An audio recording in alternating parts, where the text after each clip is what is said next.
Testing. We got audio on this. Oh, there we go. Now it's coming through. All right. Sorry. Let's start that all over here, and I'll have to edit the old podcast here, or on the stream, I guess, and the podcast as well. Yeah. So welcome to episode 175 Roundtable. Let's go ahead and hit the intro now that everyone can actually hear us. I'm glad I finally glanced down at that and noticed no movement. Would have been really bad if we'd gone 2 hours without noticing that.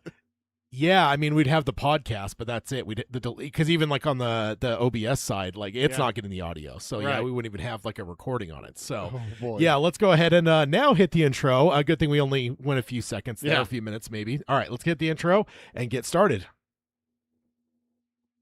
The Dark Tower by Stephen King.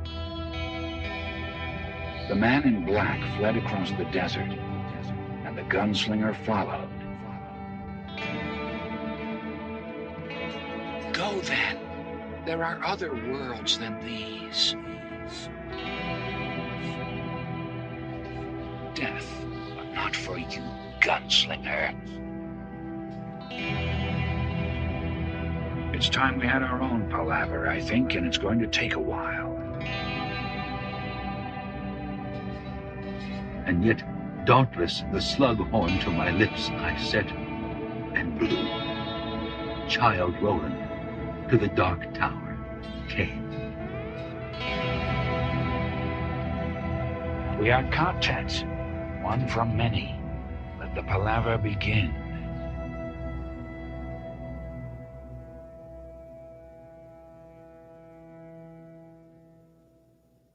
All right, hello and welcome to episode number 175. I guess Roundtable 175. I don't know why I keep saying episode. Probably because the other show. Yeah. We just do episode there. But here we have to actually delineate between the two show types. So now we are starting off with episode 175. This is a Roundtable. My name is Tad. I'm Peter. And yeah, we're here checking in on the Dark Tower world, the Stephen King world. Yeah. Gotta love. I always love round tables. Always a lot of shenanigans afoot. But going into the introduction, of course, with round tables, there are spoilers. Aplenty, so if you've not finished the 7 primary books of the Dark Tower series, you may want to cry off this episode and stick to our book club episodes. With the book clubs, we stay where we're at or before, we don't jump ahead, except for the very last maybe 1% of the episodes, if not less, because we in there we have a spoiler section, but it's very clearly marked off at the very end, so those episodes are saved for you. If you are maybe meandering through book 6 right now, this would be a very bad episode to listen to. In fact, I will tease the fact that we have a Palaver section coming up very shortly, and there is some very spoilery stuff involved there. So, and then if you want, trap. Yeah, indeed. So if you want to also find the show, you can find us on Apple Podcasting, Spotify, Amazon Music, Audible, or wherever podcasts are, sold. Right? What's the old thing? Wherever high quality products. What's that phrase they used to always use? Wherever high, like, yeah, what is that? I'm blanking on the adjective they use there for that. So wherever fine products are sold. I think that's what it is. Fine products. Yeah, wherever fine podcasts are sold, you'll be able to find us as well. And then if you want to subscribe, rate, and review us on any of those, we'd appreciate that. Then if you want to join us for YouTube, we're over here at youtube.com/darktowerpalaver. Every other week, every fortnight, we come on here and do live streams. And you can join us for the live streams, be part of the conversation, or you can watch old live streams if you want to. You can also leave comments on the videos. It's pretty, I don't know, I can't say I'm on all the time, but I do see the comments and try to respond to him as much as I can. Of course, on the YouTube side, we of course have to say like, subscribe, and ring the bell for notifications. Otherwise, Ermot will drop from the ceiling and kill Peter. So. He will try. Didn't work for him last time when he tried to drop on someone. He just wants to give you a neck hug. Yeah, with his teeth. Oh, and then the show notes and all things Dark Tower Palaver, the hub for all things Dark Tower Palaver over at darktowerpalaver.com. We'll have the show notes for this episode, as well as you can go and find all things Dark Tower Palaver over there, all of our links and stuff. Then if you want to support the show, you can do that at patreon.com/darktowerpalaver. With that, at every level, you get access to our monthly hangouts, as well as our 24/7 Discord server. And then at the highest level, you could co-host a show with us. We usually have our hangout the first episode of the month, but we always do it in the first episode of the month so that if we have anything come up, we always have some flexibility to flex it, which did happen. So Silver Bullet will be coming up next in a fortnight, minus a day. So So that is the Patreon side. And then if you want to contact us, Peter can let you know the ways to do that. Best ways to reach us is through email. It's show@darktowerpalaver.com. If you need to send us an email, go ahead and send that in. You can also find us on all our social medias. We got Threads and Instagram. It's Dark Tower Palaver, all one word, no spaces on that one. And then we have Blue Sky. It's at darktowerpalaver.bsky.social. And then on the Twitter, it's at darktowerpod. That's at darktowerpod. And then check us out on Facebook. It's facebook.com/darktowerpalaver. And then you can pick up some merchandise. It's tpublic.com/users/darktowerpalaver. Get yourself a hashtag Ted is terrible sticker. I still got to jump on there and get me a new shirt. We do have one shirt idea written down from one of us, our few episodes back. Someone said, DTP, I'm here for the tangents. Yeah. We need to get with Hato and figure out a shirt idea for that. Yeah, indeed. But yeah, that is it for the intro. Let's go ahead and jump on over to the Palaver section. Yeah. So we're gonna do it a little out of order and start with Palaver here first. So the first one here is is yet another Palaver on the ending. So let me see if I can find my tab here. Unless I accidentally closed it. No, there we go. So somebody posted, I don't know what this was, maybe 18 days ago. So they said they just finished Dark Tower series. They always knew the ending was controversial, and they knew the basic cyclical nature of the tower. Loved pretty much everything up until Susanna left Roland. After that, the Crimson King was defeated with clean magic, eraser, and then trademark. And then people who think the series has an overall good ending, please sound off in the comments. And here was the comments I put on, and I do now finally have a Dark Tower Palaver official Reddit handle. Okay. And this is what I put. I said, I think Roland using a traveling partner to beat the Crimson King is about as on-brand as you can get for Roland. Yeah. But towards his redemption, he did not use Patrick in the same way his previous self would have, treating him as dispensable or disposable. So while it's on-brand for him, it does actually show growth. So that's the first part of my thing, but just want to get your thoughts. What do you think there? I mean, yeah, he didn't sacrifice him, you know. Yeah, and not that he really sacrificed anyone aside from Jake, which was, book one. It's not like he's going around sacrificing companions, every single chapter that we know of. No, I mean, like, you're looking at 8 primary books, he sacrificed one person.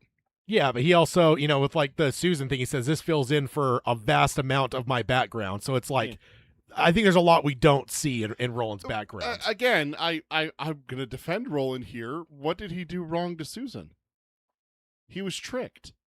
Yeah, I can't blame him for Susan. I think the addiction started though. I don't think even if he was shown the truth, I don't think it changes because he thinks that she's safe. But he's mistaken.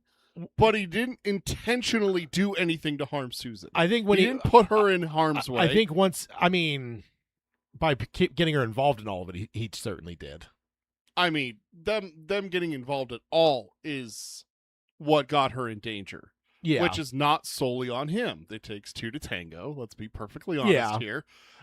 And then he's going to take her with him. He's not abandoning her and everything like that.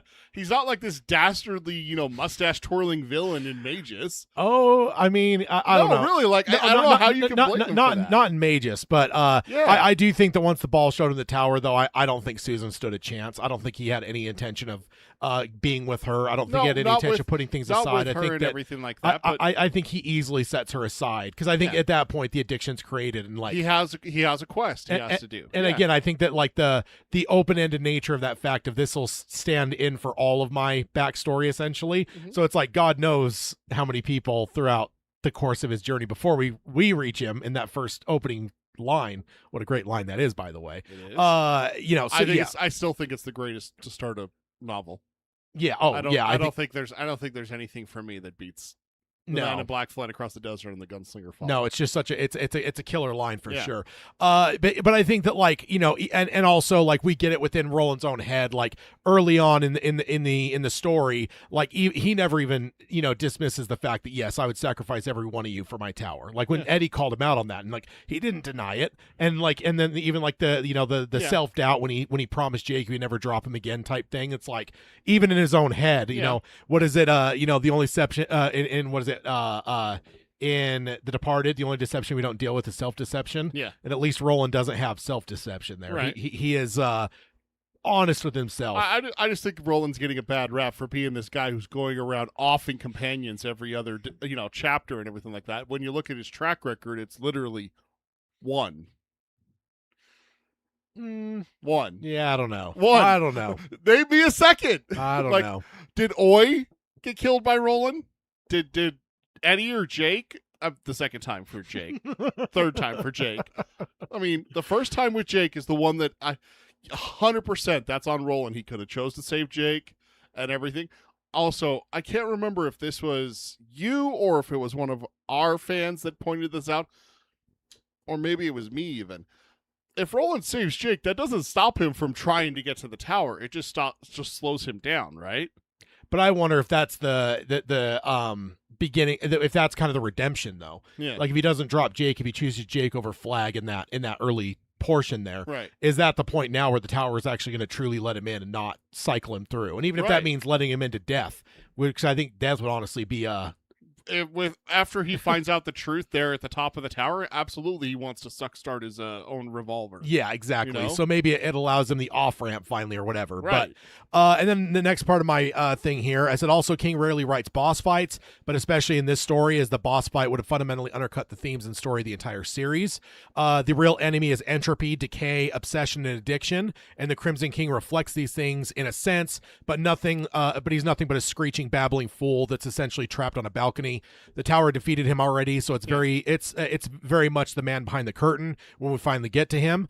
So that again, that's my next point. It's like the Wizard of Oz. There's no boss fight really. Yeah, like Wizard of Oz is still regarded as having a fantastic, battle with the witch and everything, but literally she throws a bucket of water on her and she dies. Yeah, I mean, like, it doesn't have to be like this exuberant, like 18-page boss fight for it to be still good. Yeah. And I think that even when you just look at the overall bibliography again, I don't think King really does boss fights that often. A lot of times, I think he likes to kind of subvert expectations, and I honestly think that's maybe the poster here originally had alluded to the fact of like, King, or maybe I skipped that part, but he did kind of mention like King's reputation for endings, but it's like, I honestly just don't think King's bad at endings. I just don't think he gives people what they want necessarily. I think people like to build up these like, oh my God, Flag versus Roland's going to be this massive showdown and shit. It's just like, I think throughout most of his stories, I mean, you don't get some big showdown between Flag and the survivors from Boulder. Like that's not King doesn't King, and I don't think he's like trying to like troll people,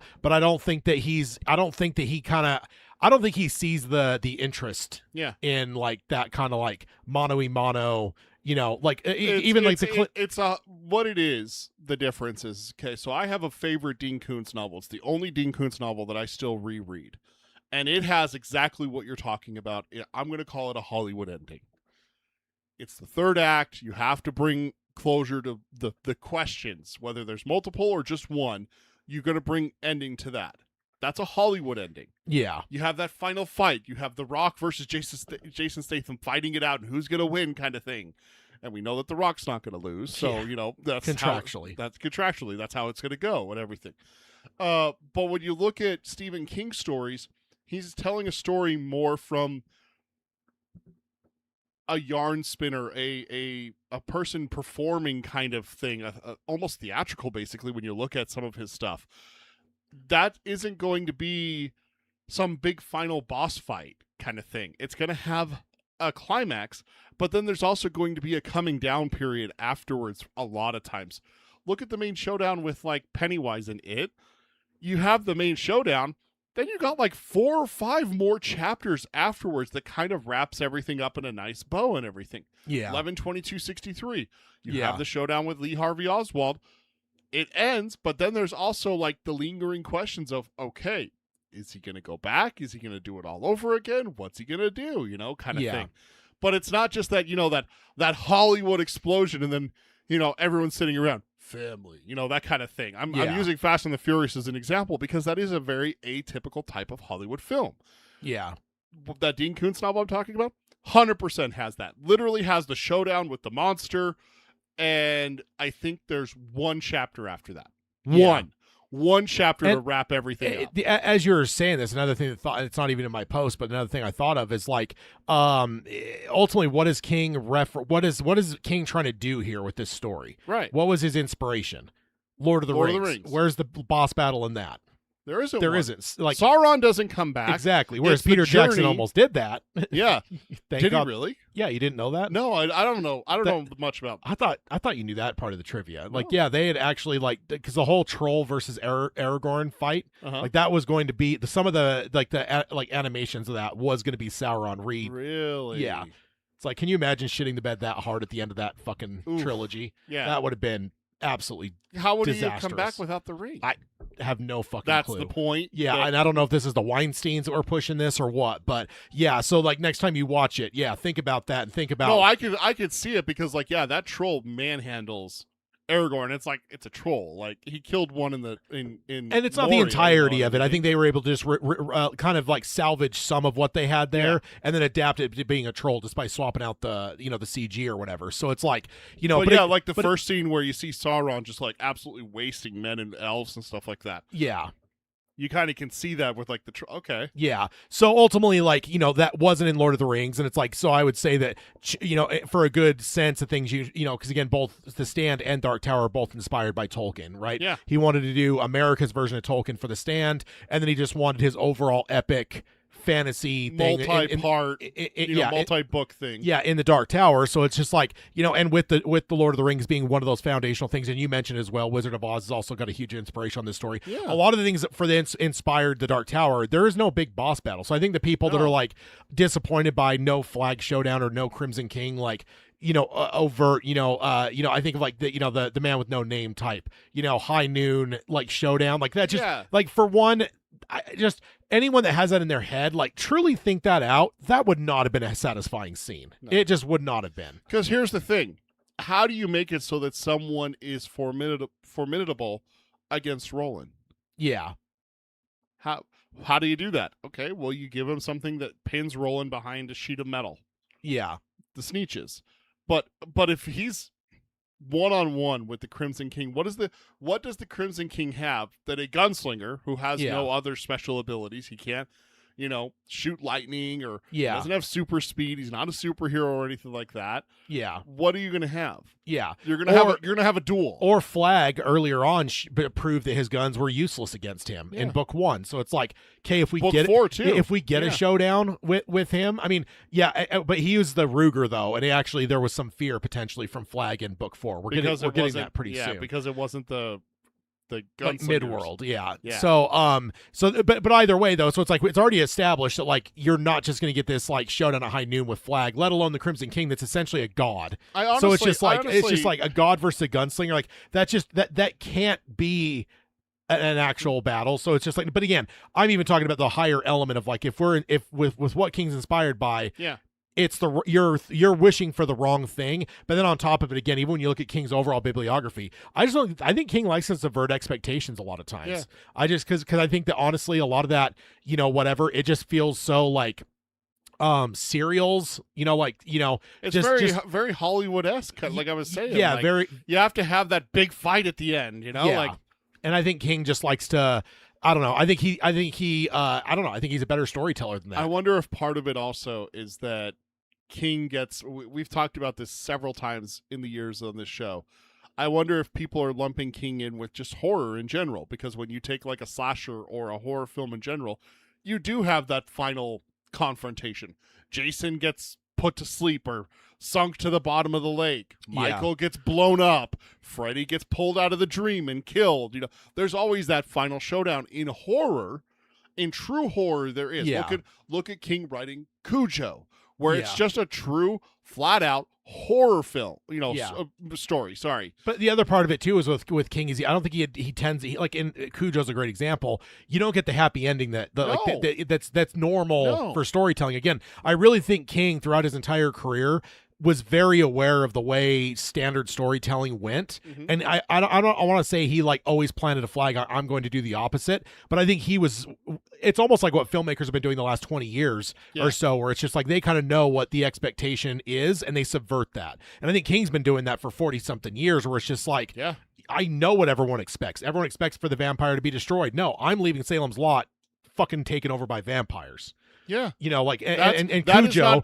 is the final showdown there. You have Barlow destroyed, but at the end of the day, that entire town is still run over by vampires. Yeah. That is not a happy ending. No, or Cujo. And everyone dies. Yeah. Everyone dies but the two. And Cujo, you beat the dog, but the kid dies. So but it's Tad like, dies, but yeah. it's like, so throughout, like all of it, I mean, Pet Cemetery. Pet Cemetery is one of the darkest endings. Yeah, it's like, and it's like, so I just think throughout, when you look through all of his stuff, like, I just don't think you necessarily get those happy endings very often, let alone, you do get happy sometimes endings. You do get happy endings, and I will point to my favorite novel. It does have a happy ending. You lose two of the losers, but at the end of the day, there is no, and then there was an egg tucked in a corner. There is none of that. I always expect it from King. Yeah. Because, see, I have that King expectation of the not happy ending. So I think that's one of the things that's so refreshing about it, is that it does have a happy ending. Yeah. The Stand you could be argued that it has a happy ending. I mean, 99% of the world's destroyed. But yes, I mean. But it's being rebuilt, though, by good people. But so I think the argument, and it's funny because there was another Reddit post I commented on that was talking about The Stand. And I actually mentioned that I actually think that the real like capper to the fact at the end of The Stand is like Stu leaving, and some of the things he pointed out overtly basically tell you Project Blue is getting rebuilt within a century. Yeah. Like, it's just, they are going down the exact same, like, they have completely they're starting to forget actively everything that, like, if God was involved, that God was like cleansing the world of, they're going right back to it. Like, what is the primary driver through most of the story? Getting the power back on. I mean, I just, and it's not necessarily, I mean, there's like a bit of it's about survival, but a large part of it is like, what does old Baldy say? Let's get people the rocks back for their scotch. Like, and so it's like, and Stu's like, you know, the cops now want guns. Like, they're seeing and it's the deputy wouldn't have been thrown through the plate glass window if he had had a gun. No, but you would have had a dead criminal. Yeah, and like, so it's like, and you're not even talking like a year being passed since that first outbreak. So it's like already it's starting. So like, and I think that's why Stu's like, let's get the fuck out of here and just go out in our own realm. We can now live out the rest of our lives. It was 1 year past because they were celebrating the 4th of July. So it was 1 year from the outbreak. Not being finished though. Not the conclusion of the outbreak, but July 4th was heavy in the outbreak. Yeah, because Larry and Nadine were up in New York. That's when Nadine died. Not Nadine. Rita dies is the 4th of July because he does like the whole Star Spangled Banana. Yeah, but it's still not like it's still like it's a year. They didn't make it 2 years before going back to that shit. Let's put it that way. But the other part of it too is like, and Stu's like, peace, I'm out. It's not like the second the 4th of July hit, you're starting to get to that. It's under a year that they're already starting to go back to the old ways. Right. And then that's true because they were trying to do that with the first committee before Nick even dies. They were starting to build some of that shit up. Yeah. Because they were sending spies and stuff like that, which you've pointed out several times is like, that's kind of, not the good guy. And kind of thing. I don't remember if this is the same person, but there was somebody else that was bitching about this whole spies that it didn't really pan out in any way. And I'm like, but ultimately, like, that was not part of Mother Abigail. That was the committee doing their own fucking thing. And still, Stu dies if Tom's not there. Yeah. And you have to point that out. If the whole white versus black, good versus evil, God versus the devil thing is to be believed with The Stand and everything like that, Mother Abigail, Flag are representations of good versus evil and everything, then you have to believe that Tom was sent for a reason. Yeah, but here's the thing I would say, though. If we view the book through the lens of dark Christianity, Stu is just a byproduct, and it's not the main point. No. The main point is Tom saw the hand of God. Yes. And then he's going to now go back and bear witness to people. Yeah. Now, of course, how many are going to believe him? Exactly. And that's the thing about God in the Bible is God is always picking the most humble servants, and a lot of times picking, people that you have to have faith to listen to. If Stu would have seen it, that's a different thing. But no, God of the Bible would have done the exact same thing. It would have been Tom Cullen that saw it, because most people are just going to wipe their hands and go, yeah, Tom's just an idiot. There's no way. Tom. Yeah, it's Tom Cullen, whatever. And of course, now the question I always throw out, though, and this is foreign to my head the last few months, is Mother Abigail would have believed him, though. Of course she would have, because she's of the new way, right? She just happens to not be there. Yeah, exactly. So it's all built. So again, that was just a long tangent of way to get around to saying it's the same thing there, where it's just like, you're seeing them going back to the old ways, and then Flag is the last thing you see, because it's like, I think that he's almost rebirthed into that world because it's like there's still a place for him. Do you think that he doesn't get reborn if they had truly changed their ways? Yeah, 100%. That's the whole Yeah. point, right? Yeah, That's the message at the end of the book is that Yeah. if they had changed their ways and they were going to build a, I always think of more it as God-centered versus remember, and I think the critical thing in this story is Leo. When Leo is like, when they're trying to figure out the shit about the bomb and stuff, Yeah. and they said something about the committee, he's like, the committee's stupid. The committee's it's all bullshit. Yeah. That's the old way. Like, and so like, Yeah. and I think that's one of the most critical lines where it's just like, there's the old way and there's the new way, and it's like in every sense they keep going back to the old way. Because I always think of it as like humanity has this choice that if we could get enough people on board, we would end up like Star Trek Earth. Yeah. Everyone working together. There's one federation. There's one humanity. It doesn't matter what. There's no countries. Yeah. And look at what they're able to accomplish: space flight, replicators, food replicators, teleportation. What's it called? Transporter. Is it transporter? Yeah. Holodeck. Holodeck, dude. I'm telling you right now. There was a question where it's like, what's the one piece of technology you would take from Star Trek? And I had serious debate between the holodeck and the food replicator, but I think I'd take the food replicator. I think the holodeck, dude. man. Anytime I'd be able to be like pizza. In next gen though, there is a few episodes where they actually deal with the idea of holodeck addiction. Yes, and I think that'd be a real thing. So 100%, people would live in that. We've already seen it in our day and age, Tad, where people will not leave their fucking mom's basement playing video games. Yeah. Oh, an immersive 3D virtual reality kind of thing? Not a chance. Dude, not a chance. Not to mention the thing they don't get in the show very often, but there's allusions to, is that, you know, if you want a specific character that may even look like one of your coworkers, you know, and you want them to be treating you a certain way. Hanky-panky. But so I will say, yes, I do generally believe The Stand is actually a very dark ending in the sense of like, but again, I think that is reflective of the Bible. Right. Constantly the Bible, even when God is like speaking and people are seeing like miracles, like, you know, when what's his name's up the mountain getting the 10 Commandments, what happens? They all start building idols, you know, shooting dice. They become very shitty people. Yeah, exactly. So it's like, I think again, you have to view The Stand through dark Christianity. And so going back to Dark Tower, it's the same thing. Like, I think that like, now I will say about it, when you're saying like there is a happy, and I think there is some happy endings in some of his stories. Yeah, absolutely. But I think that really comes down to him being such a good storyteller that he understands I can't just be a one note song. Absolutely. Like there's got to be things that counter to where you can't always be expecting Pet Sematary ending. Yeah. Or The Shining or whatever. Well, you also have to be perfectly honest. There is not just happy and sad endings. No, there is middle ground. Yeah, there's endings. gray endings. And one of the best examples I feel for that would be The Shining. Danny got out. Danny survived. Wendy survived. Unfortunately, Jack didn't. Yeah. That's a gray ending. Yeah. For me, that's a gray ending. Same with, I would lean it a little bit more towards the good because of how many survived.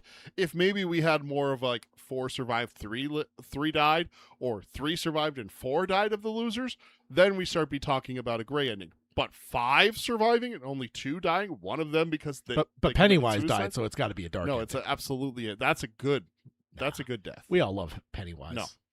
He's a lovable. No, clown. he is not. Got to give him a hug. You can give him a hug. That's fine. He will eat you. Then I said, and then use your arm to wave at Hayden. Then I said, also the real battle here is for Roland's soul, and that fight was over at the door of Susanna. So the final battle's over. The Crimson King is an afterthought, and the actual story, the tower is the judgment of Roland's failure. Like he failed that test. He again chose the tower over his friends, and so like, and again, that's a theory, or you know, my view on the ending for a couple years now. Yeah, but it's just like I think that is the actual battle. Is it's Roland's soul. It's like go pick your fucking son. Like through that door, you know, even the possibility, you know, and that's what Susan's going after, right? And it's like, so I think that's the ultimate final battle. And I said, ultimately, and this is where I close out. I said, ultimately, King broke the fourth wall to tell you to cry off the tower and take that point as the closest to the happy ending you're ever going to get. And if you pushed on, you gave into your addiction just like Roland. And like Roland, you expected some triumphant victory and some historic battle. But if King rewards Roland's addiction as well as your own, he would have fumbled the ball hard on this series and likely would have ruined it. The tower was saved. Shimi said the beams would heal. It's the ultimate time to take the happily ever after over addiction and obsession. And neither you nor Roland deserve for that to be paid off in a way you actually like. The dissatisfaction you feel is a feature, not a bug, and that is why the series is so fun to talk about. Yeah.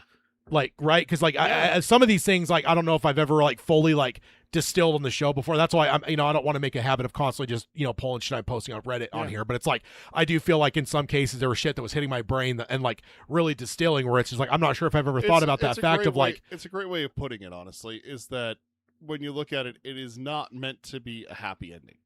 It is meant to show you that things don't always turn out right. And what I come back to it is, which is real life, right? Where did it say that last part again? Like the last 2 or 3 sentences from your post. Like the tower was saved. Shimi said the beans would heal. It was the ultimate time to take the happily ever after over addiction and obsession, and neither you nor Roland deserve for that to be paid off in a way you actually like. The dissatisfaction you feel is a feature, not a bug, and that's why it makes the series so fun to talk about. The feature, not a bug thing is sticking in my head because what comes to my mind when you say something like that is that when I go to a haunted house, I don't want to be happy. Yeah. When I go to a haunted house, I want to be scared. I want to get scared. I want to leave going, ugh. Yeah.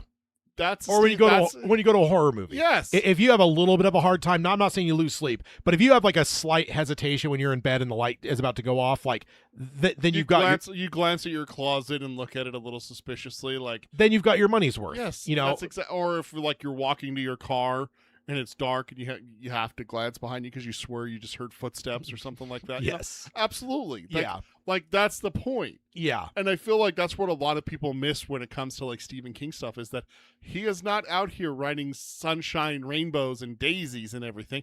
Not everything is going to be a happy ending. No. There is a ton of stuff that doesn't have happy endings. Why is Stephen King held to such a different standard than those people? And I would say also like life's not that way. Right? Like how often in real life does the nerd that gets bullied through most of elementary finally have that showdown where he punches the bully in the nose? No, they don't. It just doesn't happen. It doesn't. The bully transfers out. Maybe the kid starts to shape up and get ready for it. Maybe the bully gets expelled or the bully moves on to a new kid that moves in. I've seen that. I literally have seen that happen. Yeah. Where a bully was picking on one of my friends.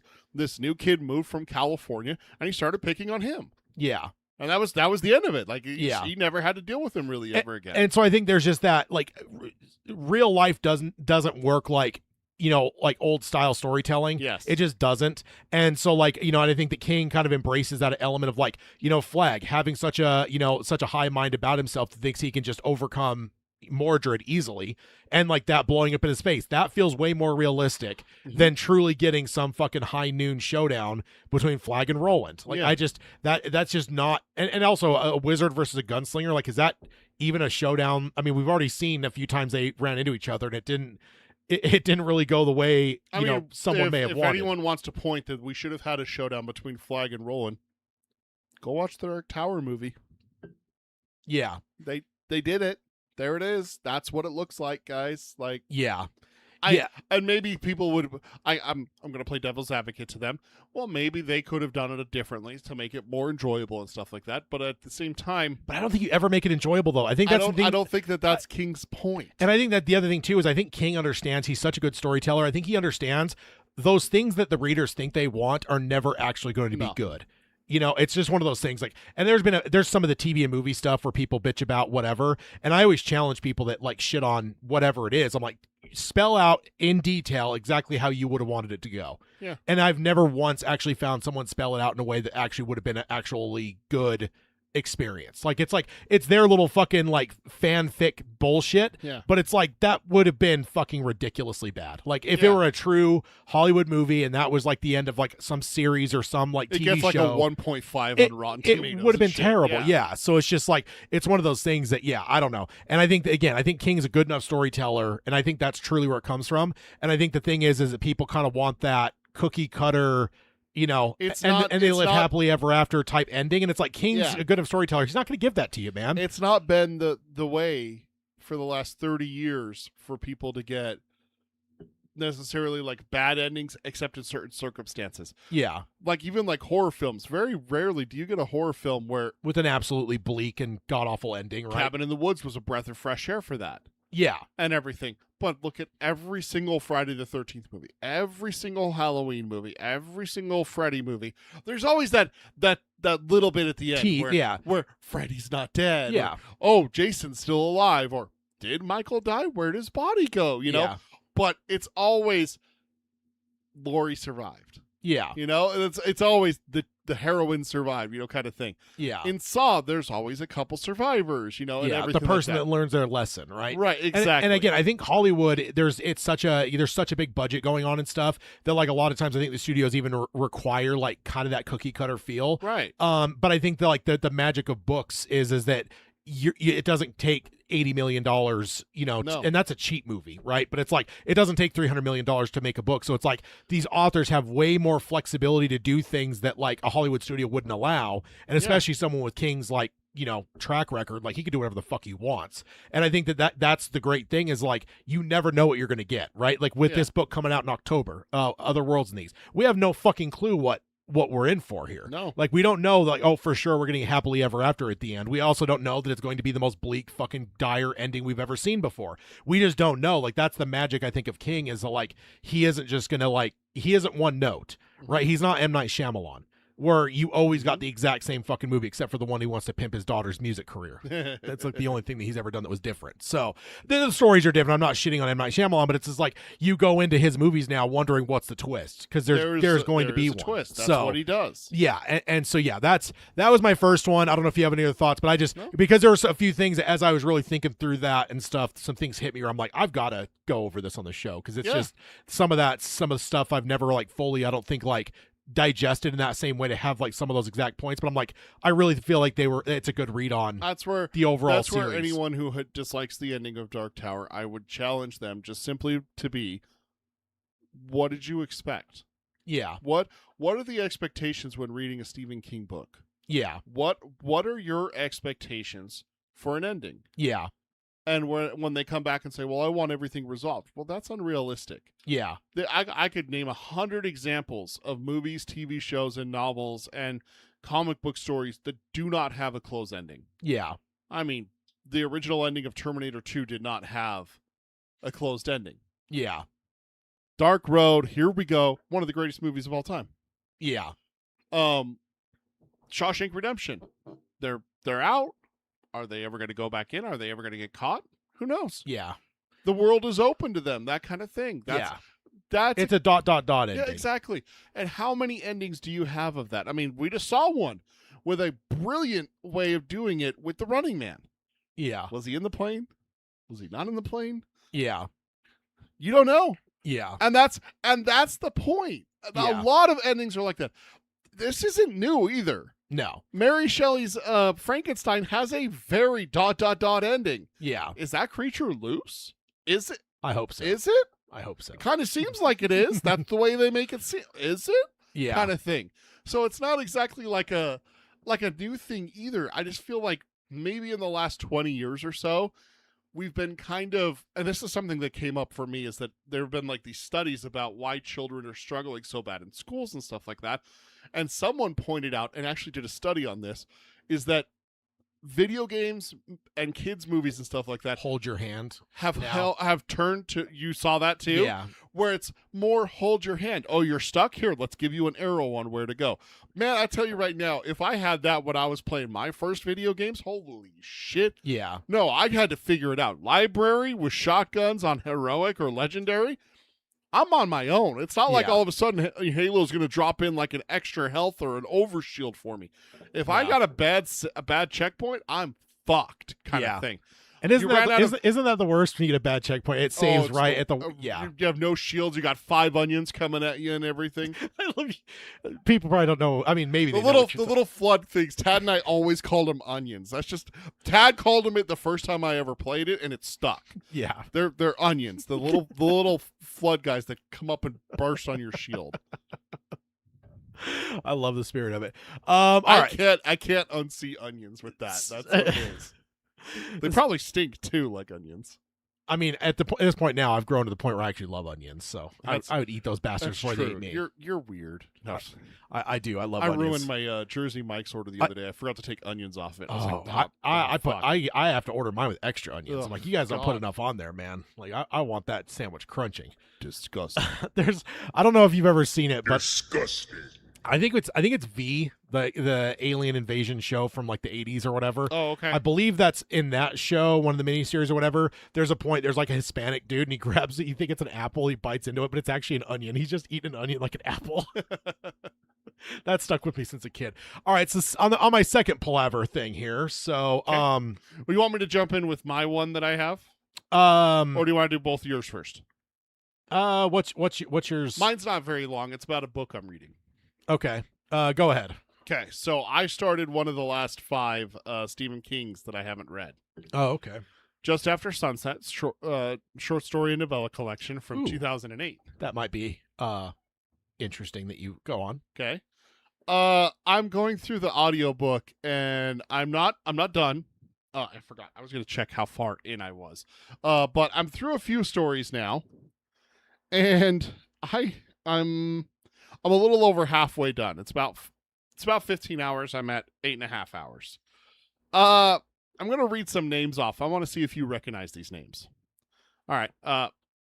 These are narrators for some of the stories. Okay. Stephen King. I like him narrating actually, except for Yeah. the Dark Tower. That's I think we've all heard of him. and this came out in the teens, right? 2008. I just said that. Yeah. Oh, I thought there was one like 2014 or something. Maybe that's There the next there one. is one in If Full Dark No Stars 2010, and then The Bizarre Bad Dreams of 2015. Oh, okay, yeah, that's what I'm thinking of. Is Yeah. that one? Okay. Just After Sunset is 2008. So the next name, George Guidell. I think you've heard of him. He's a good man. Yeah. Holter Graham That sounds familiar. narrated Christine. Okay. Okay. Mayor Winningham narrated Lizzie's story. Okay. And Ron McClarty, No. Don't. Salem's Lot. Okay. So he just. We got a bunch of fucking alumni reading these books, like these novellas and these short stories. I got through a couple of them. Like the very first one is Willa, and is the name of it. And then I'm like, man, this guy's voice is very familiar. Next one is Stephen King, and I'm like, Jesus Christ, that's Stephen. And like I know Stephen King, but okay, so that's 2 that sound familiar. And then, dude, I got to A Very Tight Place, Stationary Bike is what Ron McClarty reads, and I'm like, motherfucker, that's the guy from Salem's Lot. Like, his cadence and the way that he talks is Yeah. very recognizable. I'm like, that's the narrator from Salem's Lot. Did I ever tell you I was reading I can't remember, it was a war, I don't know if it was a book on the atomic bombing or something like that. Yeah. And dude, I didn't notice it, but there was like the narrator was like, Yeah. so. Yeah. And there was a point that he said Curtis LeMay. And what is it, Hellfire LeMay or whatever the hell his name was, guy that was very big into firebombing and shit. And right when the narrator said LeMay, it dawned on me. What was it, Roland LeBay in Christine? So it was that narrator. Mhm. And the second he said that, dude, this is like pretty deep into the book. I think I was 75% of the way through the book before I dawned on me. He said that name once. I'm like, LeBay, nope, Roland LeBay, or Yeah. is it Roland LeBay? Is that, or am I conflating 2 different names from Christine? No, it's something else. LeBay or something like, I know that's it. Roland might not be the right first name though. Lake Habit is the girl, and then Arnie Cunningham and Dennis Golder. What was the original owner's name of the car? Oh, That's who I thought, because you see his name gets mentioned quite a bit in the story. So, but yeah, so I know what you're talking about. Sometimes like even just a word or whatever. George LeBay. Okay, George, not George Roland. LeBay. Okay. Yeah, so LeBay. Yeah, so that right, like LeMay, and that's when it clicked for me. Also, there was another thing I was reading that was like historic or whatever. And midway through it, like it wasn't even that deep, and I was maybe an hour or so, and I'm like, this fucking narrator, man. You're like, I know this and guy. then he finally said something, and it clicked. It's the Stan narrator. I'm like, Oh God. I listen to this guy for 50 hours every year. Yeah. I'm like, I should know his voice, but yeah. Bombs Away LeMay. But yeah, that's it. I knew there was one there. Yeah, he had a name for sure. Yeah. So I had to throw that out there that these now granted, for these 5 that have read other things by Stephen King, there's like 6 or 7 that have not in this short. But you're story also collection. talking about 2008. I mean, you're talking a King that's so well established. Like Simon and Schuster's going to they're sparing no expense, right? It's like, we're going to pay for whatever we need to for this. This is going to be a full on production. Now, why the fuck aren't they getting goddamn Night Shift? as a goddamn audiobook, dude. The Right. fact that the most like iconic audio or the most iconic King collection is still Mhm. like not available for audiobook is insane. Not to mention a few others. Cycle the Werewolf, there's some other ones that are not. Yeah, and those are all the ones that I have left. The other thing I wanted to point out with Just After Sunset, I will tell you, it has probably you've read Just After Sunset, haven't you? Yeah, when you said Willow, that sounded really familiar. So yes, I think I have. There is it is checked off on the extended content for you. So it Yeah, looks so like you have so I have. Yeah, 'cause I- when you said Willow, I'm like, that sounded really familiar. Yeah, it's the very first story in the collection, but there is a short story in there that is very short that I will say is probably one of your all-time favorites. Just off the top of my head, I think it is. It's where the girl's at the party and the nuke goes off over New York. Yeah, that's a good one. That holy shit, dude. That is a good one. Holy shit. That dude. you're right. That's right up my alley. Yeah, that screams Tad right there. Well, the other thing I wanted to point out is that after I finished Just After Sunset, I didn't realize it, but looking at it now, the books that I have finished, obviously novels and short story collections, so books that I have finished from him, will now go back to 1994. So from 1994 to present day, I have read everything by King. When I read Nightmare and Dreamscapes, it will go all the way back to 1983. And then all I'll have left is Cycle of a Werewolf, Night Shift, and Rage. Yeah. I think that's the way I'm going to go, is that I'm going to work my way back. And I think the very last thing that I'm ever going to read is Rage. Yeah. I mean, obviously, except for new stuff that comes out. Yeah. So, Indeed. now the question I only have is rhetorical, obviously. How often do I read a new thing? Do I just do one a year? Dude, I've honest to God, because at one point I had a goal of like reading something new before I like one. Yeah, you new had thing. like two previous and then one new. Yeah, or but I've three or given one, I I've don't given up remember. on that, dude, because I'm just like terrified to not have anything left. Yeah. Like there's just part of me that's like, Well, if I I don't do one per year, so this year is Just After Sunset, and then next year is Cycle of a Werewolf. The year after that would be Nightmare and Dreamscapes. The year after that would be, I forgot the other one, and then the year after that would Night be Shift. Night Shift. The year after that would be Rage, Yeah. and that would finish me off in 2031, having finished all King. Yeah. Also, part of me is just like, man, do I just want to get done, and then I can start Chronological. Go. going back and rereading everything except for Tommy Knockers.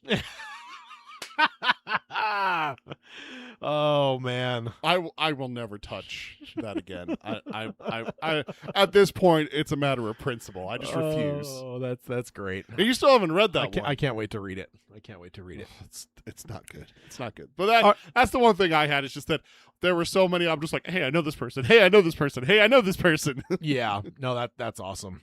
No, if they just need to do that for Nightmares and Dreamscapes. Yeah. And that's the one that is not on Audible, but you like there was that other one that came out for a while that if actually I had it remember all. right, Nightmare and Dreamscapes. It's there, but it's like is- split between like 3 different downloads or some shit like that. You have to like waste 3 credits to get the whole damn thing or something like that. If I remember right, that's what it is. So like that they other, have it broken up into 3. yeah, there was that other company that came out Yeah. a few years back, and they put like that one short It was story on there. Libby, and then they changed their name. They actually got bought out, I found out. So they, I believe, Goodreads? had Nightmare and Dreamscapes, I think, on there. So if you Yeah. ever want to like pop in on there for a month and go It's through called. on that. I think it's called Goodreads now, and it's owned by Amazon. Now Goodreads is the Oh, is that a different that's one? like the review place that Oh. reviews books. Yeah. Libby? Is that what it was called? Yeah, I don't remember what the fuck. That doesn't sound right to me. Libby's a thing, but I don't think that was the thing. But Oh no, Libby's the library card. That's what it is. That's Yeah. why I remember that one. My wife pointed that out to me that I can use that to get audiobooks. So I was thinking of doing that for ones that I don't have on my Audible. yeah. Like, what is the one I'm thinking of? Yeah, I don't remember the name of it because they did rename it because we covered on the show because they were going to put out and King. It was in the last one, the last collection. Yeah. They finally collected it in that, but there was that one about the kind of dumb kid that he put originally on that service to begin with, Yeah. exclusively. So yeah, all right. So my next one here. Yeah. So let's say each book is a full season for Flanagan. I know that's not the plan, Right. but let's just say it is. What do you say? 5 seasons? is what I think was what's on his plan, plus a few movies. Everand is what it's called. That's what it changed to. Everand Yeah. is what it's called now. What did it used to be called? Yeah, sorry. Yeah. All right. So again, I think it's gonna be 5 seasons or whatever is what Flanagan plans, plus a few, I think 2 or 3 movies. So let's just assume though that each season was gonna be a full book. So we're gonna have 8 seasons, 9. Depends on if I guess I didn't really decide if I wanted to count like Little Sisters and stuff like that. But let's just do the 8 books then. Okay. So 8 seasons.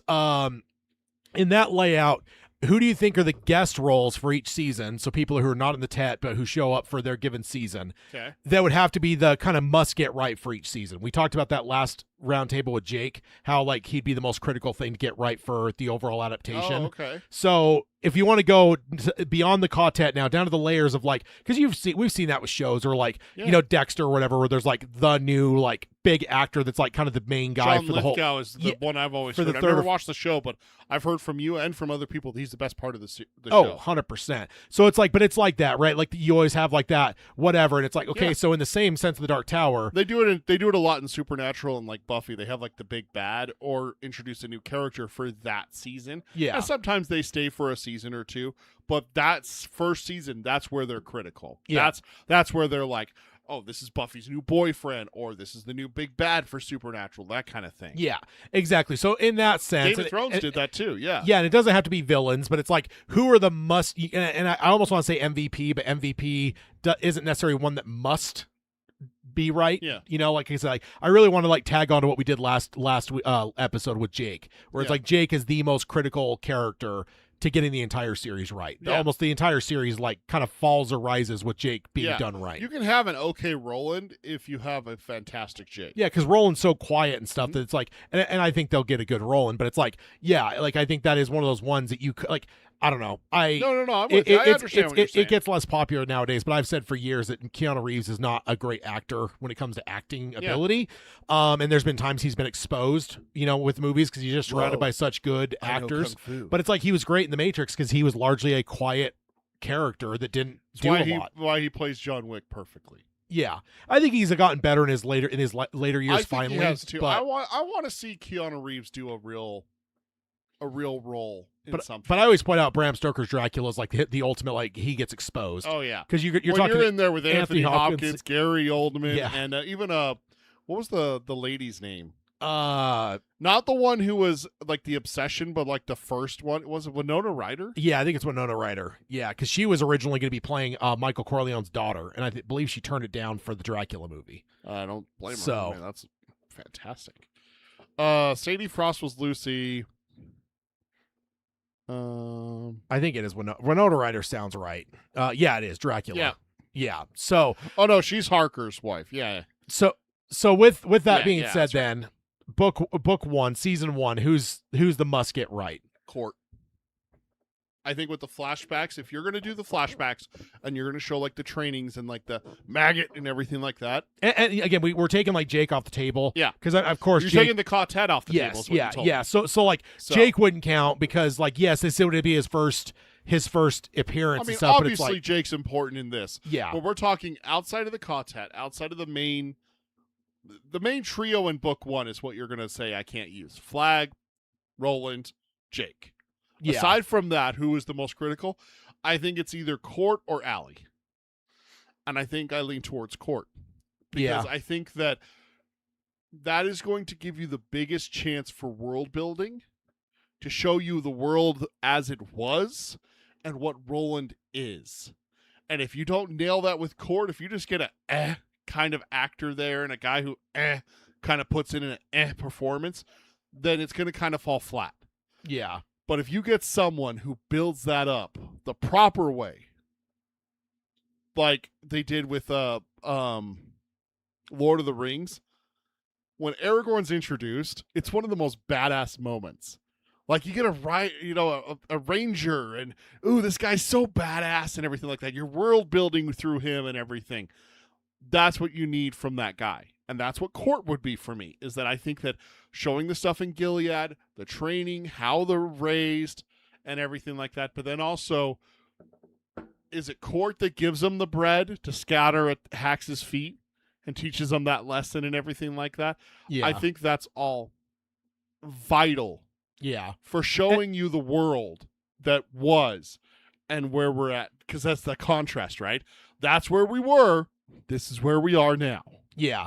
And I think I agree. I think Court Alley came to mind. I also think Stephen Deshane could be a big one. But I think the Did reason you even see Stephen in the first book? I thought we had I thought we had something with Stephen in the flashbacks. I don't think he's in any of it. I think Roland goes to his dad off camera, if you will, with the news that the cook is a traitor. I don't think you see Stephen at all in the first book. I thought he was the one that told him he had to watch. No, that's hanging. Court. That's Court, because he gives him the bread. Scatter this at his feet after you've watched. The other thing I think that why Court I think would be so critical is like, you know, if you want to like do some kind of like, you know, trickery with you know, trying to expose some of the internal stuff, and if you want to do like that internal Court thing and actually have that on screen where you actually hear him talk to Roland at times, I think if you get the right actor there, like you now have a consistent voice that can kind of be that like gruff, you know, voiceover character that's like inside Roland's head. It's like, no, Maggie, you saw more than that. What else did you see? Right. You know, if you want to put that into the actual movie and have it actually heard and not just be a silent actor looking at a doorway, you know, like I think that, so the Court could probably be, I don't know, because I really love that idea, because I love Court, by the way. So, I mean, we all know that. But yeah, so I think I agree with you, but it's funny, you picked the two of the three that I was thinking, because like, I was like Court and Allie, but I will say the first book's probably the least populated, right? Yeah. I mean, there's not a lot. You have Tull, and then you have Jake and Roland going through the mountains. So, I mean, maybe a slow mutant? Brown. I mean, what? Brown is... Zoltan. Kind of. I mean, I know you'd say Zoltan. Just a quick Google search. Stephen Deshane is mentioned and referenced early in the series. His first significant appearance detailing the role as Din of Gilead and father to Roland is explored in a flashback in Wizard and Glass. It's when he breaks into the horror's den and throws him out of bed, basically. I think that's the first time you see Stephen Deshane in the books. He's referenced as being like the leader and everything like that, but I don't think you ever actually have a scene with him. So that would be interesting if Flanagan decides to do that. Because I think you'll see Stephen in season 1 if we're doing Gunslinger. If we do the flashbacks, especially if you're doing season 1 as its own season, because we've talked about this before. Season 1 and 2 books 1 and 2 could very easily be combined. It will be. I know, and just for my but just for your thing, if we're expanding 1 into a full season, 100% you could put stuff into season 1 that includes Roland's father, Roland's mother, Walter, you know, and everything like that. Yeah. And could you imagine how big of a reveal that would? The man in black fled across the desert and the gunslinger falls, and you just see a guy with a hood. You don't see his face. You see him even resurrect Nort without seeing his face. Yeah. And then the big reveal comes that when he gets to the campfire and he lowers his hood, you're like, holy fuck, that's Roland's dad's magician. Yeah. What the fuck happened? You know, like, and that's kind of a cliffhanger going into season 2. Yeah. That'd be a great way of doing it. Yeah. Fantastic way of doing it. But you're going to have to write some stuff that's not in the book there for Stephen, Martin, and Gabrielle, you know, potentially. Yeah. The dance, maybe. That would be interesting to see. Yeah. Maybe a riddle contest. Yeah. No, 100%. Yeah. Set some of the stage early for stuff that we're going to get later on. Yeah, because the other books are packed full of stuff. Use that for those seasons. Pull some of that flashback stuff into this one that is a little bit light. Yeah. So that's where I could see the argument could be made then that maybe Stephen is one of the most important non-main characters. Also, you can't say Martin, so you can't say the magician there. So it would be Stephen, Gabrielle, Court, and Allie, I think would be the main ones. Because imagine if you established Gabrielle early, season 1, and you have her as a constant. She has a couple episodes, flashbacks in season 1, season 2, season 3. So what if, and then you find out what happens to her in season 4? Like, oh, what if I mean, if the young Roland's gonna be tough. I mean, we talk about Jake, but young Roland's the same way. So I kind of wonder, does he just film everything, even stuff that's not going to come? I don't know. Good. Or is one of the movies just going to be everything flashback, and they're just going to do it all in one go, or it's just like whatever. I don't know. It's going to be interesting. So book 2, I feel like feels obvious to me, but what do you think? All right, so book 2, we can't do Roland, Eddie, Susanna, Detta, OWTT. I guess Jake. I always forget Jake's in the book. Technically, he's very much in book 2. Yeah. I mean, you got to go with either the two cops or Mort. I think it's Jack Mort. I think, I think those, you like that yeah. is one of those ones. It's like so much of the season's going to be centered around him Yeah. that it's like, and I feel like for one too. If you keep it like the book, the second door takes half an episode, if that. Yeah. The stuff that happens with her after that is going to take up an episode or two, Yeah. leading up to the third door and everything. Yeah. But that third door, 2-3 episodes in the third door. Yeah. No, 100%. And now I will backstep a tiny bit because some of the stuff in Eddie's door, like Balazar, is maybe one. Ooh. Balazar. I think Mort's more critical though because that really builds up Mhm. Susanna, Jake. Like there's a lot going on with him. Yeah. And also, can I just say, you get the right actor, man. That actor's gonna fucking sink their teeth into that role. But Balazar, I mean, we've been that creepy guy that no one wants to ride the elevator with. Ugh. yeah, 100%. But yeah, for me, Jack Mort was the thought. But yeah, you could disagree. I think that's. I think Jack Mort. I also think the two cops that Roland gets the best of. Yeah, I think they could steal an episode or two. yeah, With him clunking their heads together, and then they wake up and they go after him, and they're trying to shoot him and stuff like that yeah, because he's got their guns and you Yeah. know yeah. that No, could definitely play a significant role there. yeah, But I got to go with Jack Mort. yeah. That one feels like a no brainer, and for me, I guess. Yeah. Unless the lobstrosity counts. Take off some fingies. Now, I think that would be breaking the rules because I'm talking characters, but I will say the lobstrosities might have to be that actually, if you overrode characters, lobstrosity honestly is probably the actual answer. Yeah. Because like ultimately, if you don't get those right, the entire drama of this whole season is going to fall apart. So Oh, yeah. I'm not going to count them as a character, so that's Right. not the answer. But I will say that character aside, that is probably the most critical thing for season 2 because like the entirety of the drama hangs on them. So if they look silly, if they don't Yeah. seem like dangerous enough, if they're not scary enough, the entirety of the drama of the whole fucking season is pinned on them in a lot of ways. Yes, for the first half of the season. But then once Data is introduced, that's where you're going to pivot, and that's going to be the main focal point. Yeah. But again, if you don't raise up the Lostrosities to a dangerous point to where they're, oh shit, every time you see them, then any tide below the tide line becomes less, oh shit. Yeah. Like So, I want people. I agree with you. Yeah, I want people like holding their breath when they hear the talking. Data chick? Yeah, 100%. Data chow? Like that should be something that people, it freaks the fuck out of people. Like it's one of those ones you get a soundbite on your phone to freak Mhm. people out with. That's how good it should They be. need to have like a clicking noise because my wife hates that shit. Like the Like the clickers in almost Predator. Predator or Last of Us. Last of Us, yes. Click. There's a zombie in our game that we play that it's called the spider zombie because he's down on all four, but he sometimes clicks and she fucking hates it. Yeah, it's good. Hates It's it. good stuff. Yeah. So what about book 3? I mean, book 3's obvious, right? what? Blaine. I mean, there is no other answer. Yeah, Blaine is the only. Blaine is the only one, Tad. Yeah, that is the only one. that's Nope. There is no ifs, ands, or buts. TikTok Man, Gasher, they are secondary to Blaine. Once you introduce Blaine, all those others are going to be forgotten. I can guarantee it. Blaine. Now, dark horse pick that I would throw out there. Aunt Talitha. Yeah, 100%. Because I think that I think she's too early in the season, though. But I think she adds a lot to the world Yes. and the world building 100%. and stuff. But also at the same time, if you miss on Aunt Talitha, but nail Blaine at the end of the season, no one's going to remember Aunt Talitha. And honestly, you're building Blaine up for a good chunk of the series, Exactly. the season, right? Like Exactly. you're like it's I don't know what are examples of that. Like there's ones where you do it early, like Hannibal Lecter. Mm-hmm. Like the first 10-15 minutes of the movie is building you up to that moment. Yep. But is there ever one that they build up for 2/3 of a movie up to a specific character or something? I feel like there's got to be. Yes. But it's like, God damn, you better hit that right if you build. And if with a series, right? If you're talking a season of television and 2/3 of it are basically building up to this final thing, like that has to be right. 7. You're building up that serial killer. You're building up John Doe. You're building him up so much.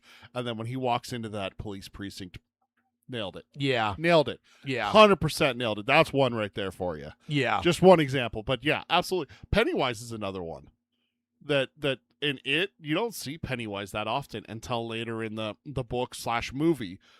So when he is revealed, Yeah. Well, not the movie though, because old Georgie gets the opening. oh, that's So. true. That's true.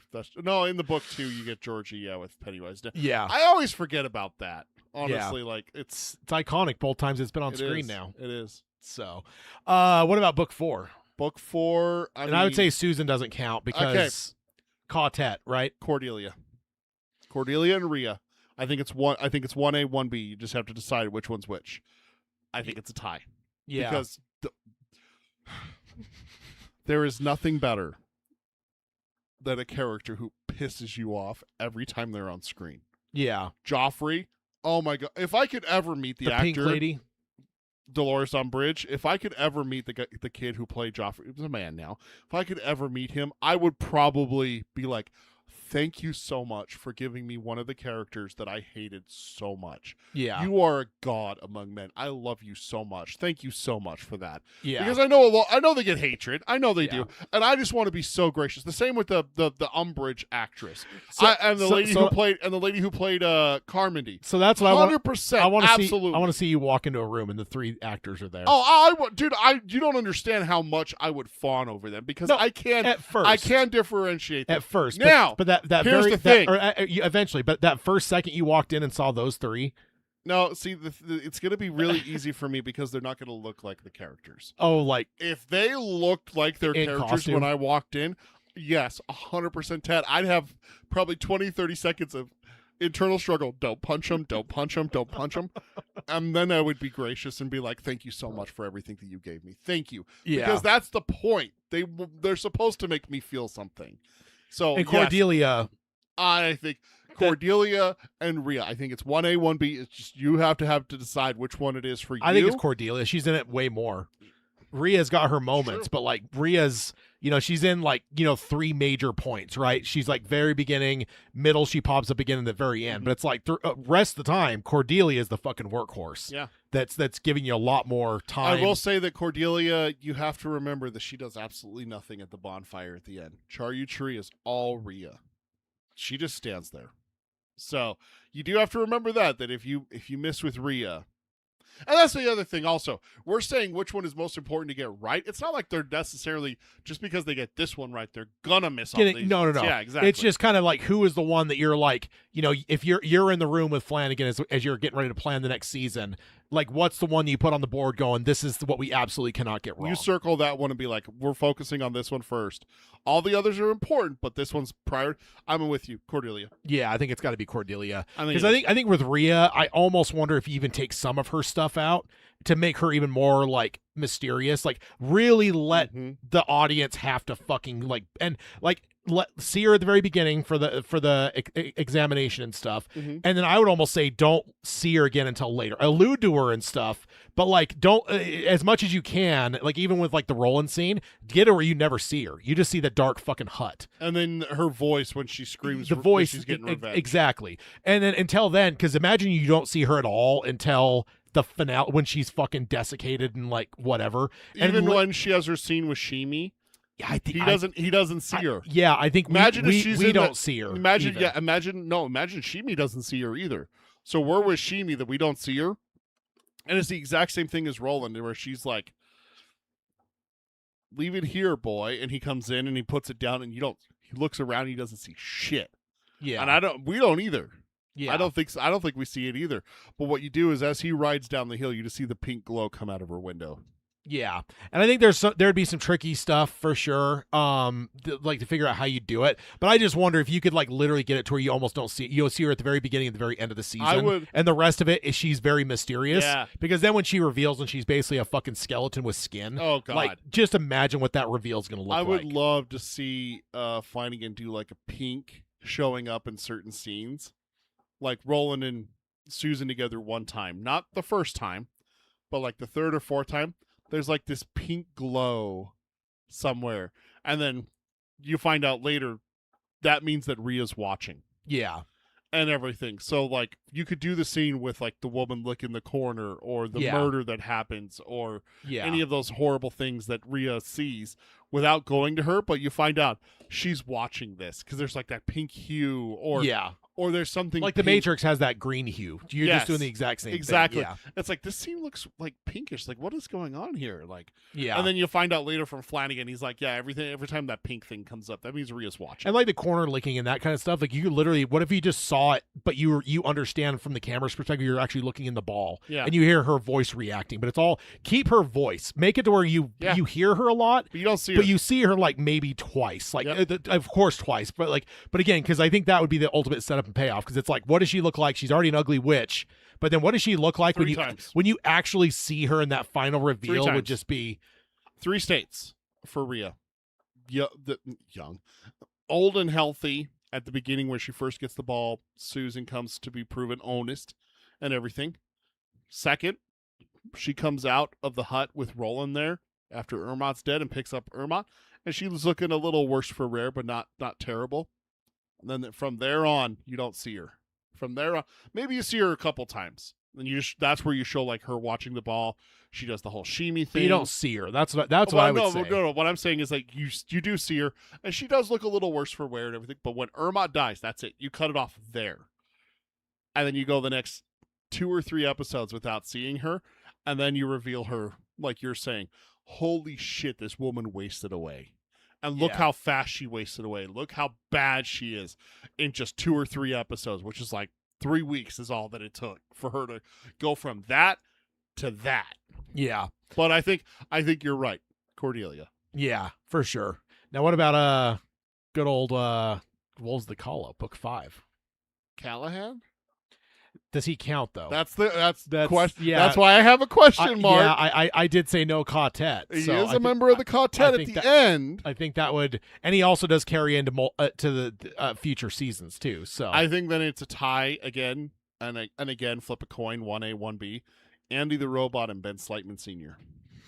Yeah, I think Slightman's who I was thinking. Tia and Jaffords is important as well, but again, also this is very much an Aunt Talitha conversation. He's very important for the first couple episodes, and then after that, he ceases to be relevant to the story because it evolves into who's the traitor. Yeah. Who else is involved? Oh, it's Andy. And I think if you do Slightman right, like I think you could really make him a very sympathetic character. Yes. Where it's like, yes, he was doing bad things, but you could totally see where it's coming from. Mm-hmm. Like, and I think that makes a much richer character than just a mustache twirling villain. Right. So, and Andy, I think you're right in the sense you want to get that right, but like I don't think that's as much a character as it is like the effect, right? Yeah. Like you just need to make sure that it I mean, I hate to break it to you. One of my favorite parts of Rogue One is K2SO. And that's an effect, but Andy Tudyk's voicing and everything, like, you knew that wasn't me, right? Yeah. Right? You know, like all of that with him. You are being rescued. Please do not resist. You know, yeah. that he shines in that. And Yeah. that's the example I want for Andy the Robot. I want that. So you just want Alan Tudyk to play him. Of course I do. Of course I do. That man can play. He is the Gary Oldman of voice acting. He could play, and he played a fucking chicken in Moana. I mean, he played Gary. Like literally just. Bark, bark. Oh, good stuff. So Like, yeah. I think Slightman is who I was thinking. I mean, Overhoser, isn't it? Right? Yeah. He's another one that would probably be to like kind of show the weight of the town, and then like he's the one that loses his wife, right? Or am I conflating two different characters? Eisenhart's Eisenhart, that's right. Overholser. Is the Eisenhart's the one with the wife though? Yes, Margaret Eisenhart dies. Yeah, he's the one that loses his wife. Overholser is the piece of shit that won't stand. I always flip those two in my brain for some reason. Understandable. So, Eisenhart, Overholser. But I think kind of showing like that town hierarchy could be pretty important, you know, and like that, whatever. So I would just mention them in that sense, but I do think Slightman is the one, and like with what you're going to build in with Jake and stuff. Like I think that how much more critical does that character become? Oh, where it's absolutely. When Jake becomes best friends with his son, and then his son gets killed. Yeah. Oh, damn. Yeah, 100%. What about book 6? Mia. Yeah, there is no one else. I think because is it the lead vampire? Well, we get him in the flashbacks. That's not until book 7. Well, no, we get that in in 5.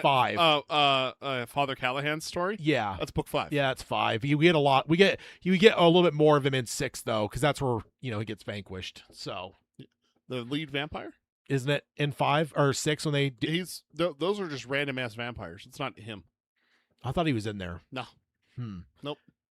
Yeah. So Mia, You're talking about the guy that's in Detroit, right? I'm when he blanking on his name. Yeah, when he dives out the window. No, he's not in the Dixie Pig.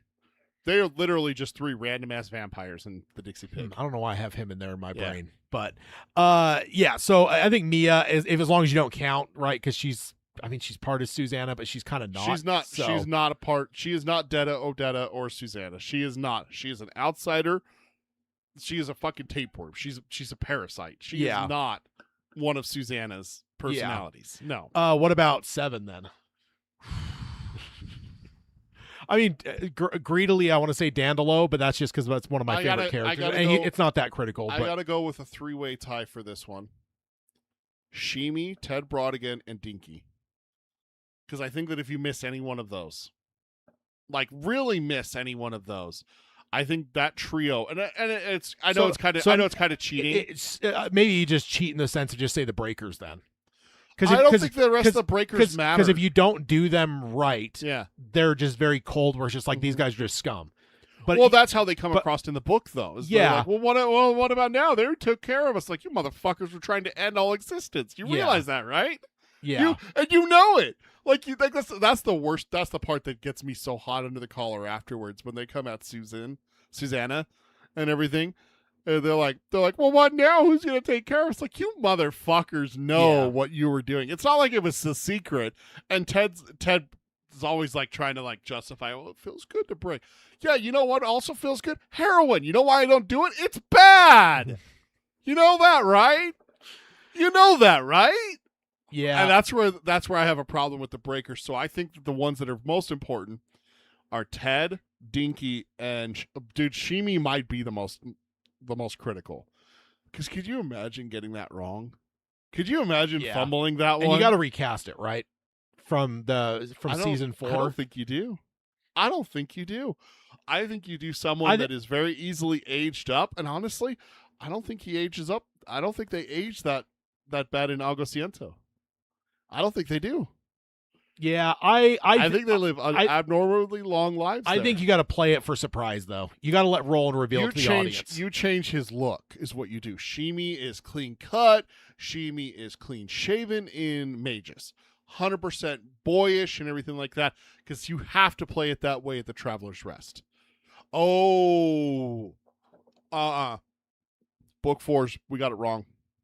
It's Jonas. I thought about Jonas, but Jonas. I don't know. It's Jonas. I think Cordelia's more. Dude, man. Cordelia's important for like the whole. Because I thought of Jonas as well. I didn't already, even think about. I think Jonas is more important than Cordelia because you have to establish him as a threat.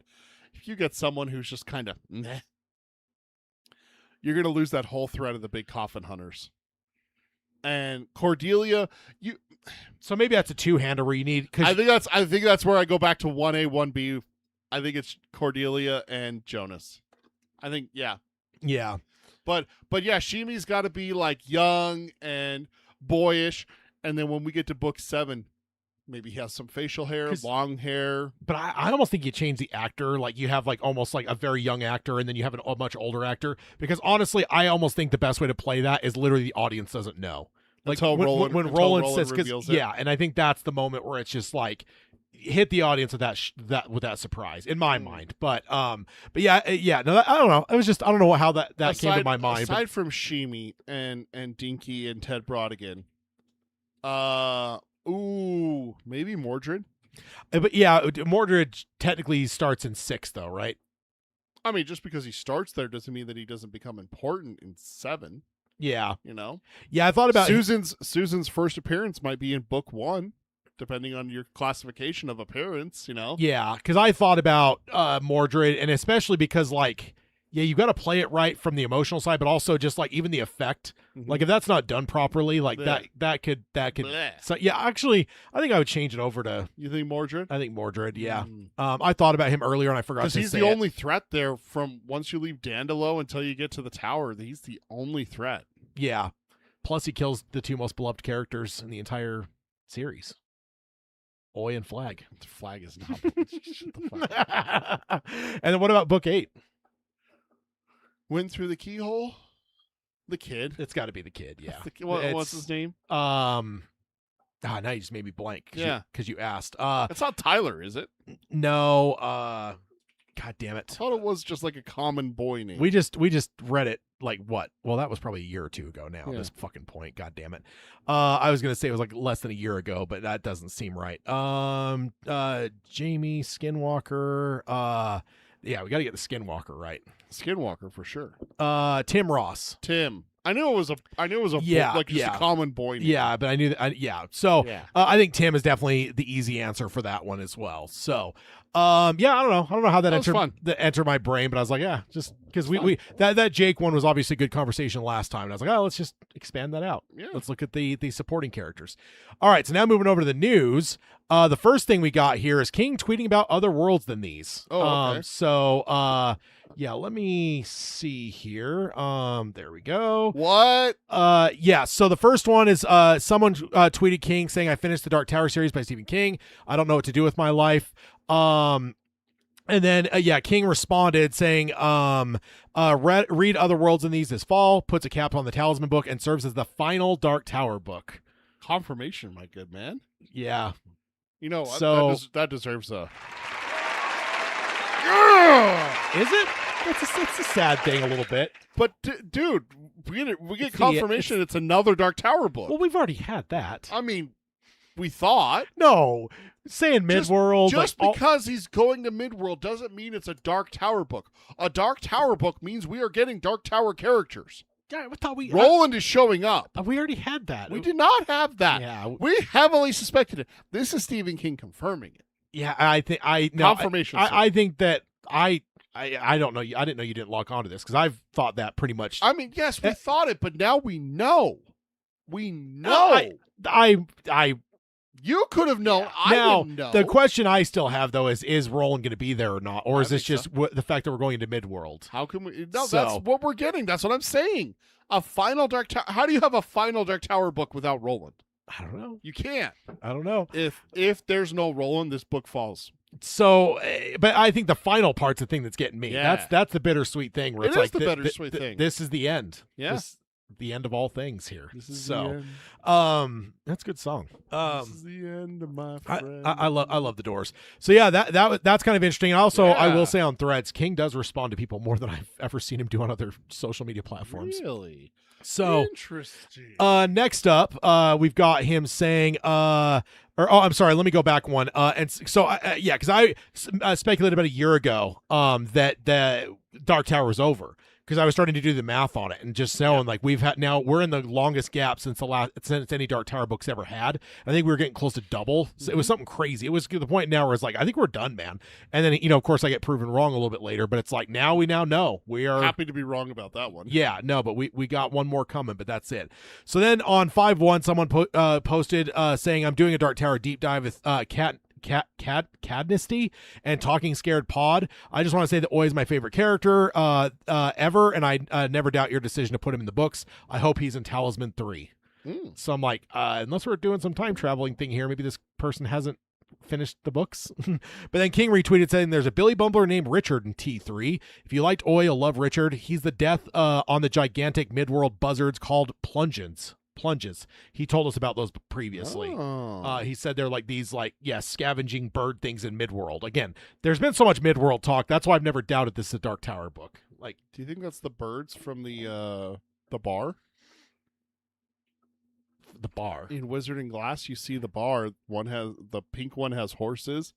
There's one that has like buzzard-looking birds. Yeah, I don't know. He definitely hasn't. He's kind of alluded like this would be a new creature, but not to say that you couldn't tie that together somewhere else. But either way, sounds like we got a new Billy Bumbler that we're going to be seeing here. Richard. So Richard, that's quite a name. I like it. So you think Jack gives him that name?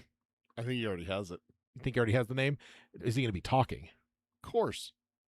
Always pretty rare. No. Being a speaking thing. Yeah. Roland said they'd lost that talent. a long time ago. Oi is unique in Yeah. that I thought you were meaning Oi talking was rare. I was like, he talks all the time. No. Yeah. I get He's it. unique. He's a unique creature that he still talks. Yes. So I think Richard's going to take it one step further, and he's going to be like, "Cheerio, my good man. My name is Richard. He's How are you? have a British accent. How are you, good fellow? Give him a Scottish accent. Top of the morning. No, that's Irish. I can't do Scottish. And then Wait, no, that's Sean Connery, right? wait, what? Sean Connery's Scottish, isn't he? He's James Bond, sir. Yeah, isn't he Scottish? Dude, apparently the internet's just rediscovered the whole The Rock is he's James Bond. Welcome to the Rock. Everyone's just now rediscovering that. Mike, is this the internet now where just every 10 years they Yes. just recycle the Yes. same discoveries? And they're like, oh my God, did you know? I'm like, are you kidding Sir me? Thomas Sean Connery is a Scottish actor. So then a bit further back, King posted a picture of himself with a Caw shirt. Pretty cool. It says Return to the Territories, also known as Midworld, this October. So just hyping it up a little bit. Yeah. And then on 3:30, someone tweeted him saying, just found a box of old photos, me at my 13th birthday in 1989. Very excited to get Stephen King book as a present. I think there's a new Talisman related book coming out soon? And King retweeted it saying, "Other worlds in these looking good, son. The book looks even better." So Yeah. a lot of press seemingly. I think we're a little bit early for hyping it up because we still got a ways to go. Yeah. I mean, But either way, it's cool that's to only see. 5 months away. Yeah. And then now, before I even change the slide, Okay. we have our narrator. Who is it? And I'm not going to click ahead. I'm just going to read this first part. You son of a bitch. Comedian and actor. Comedian and actor.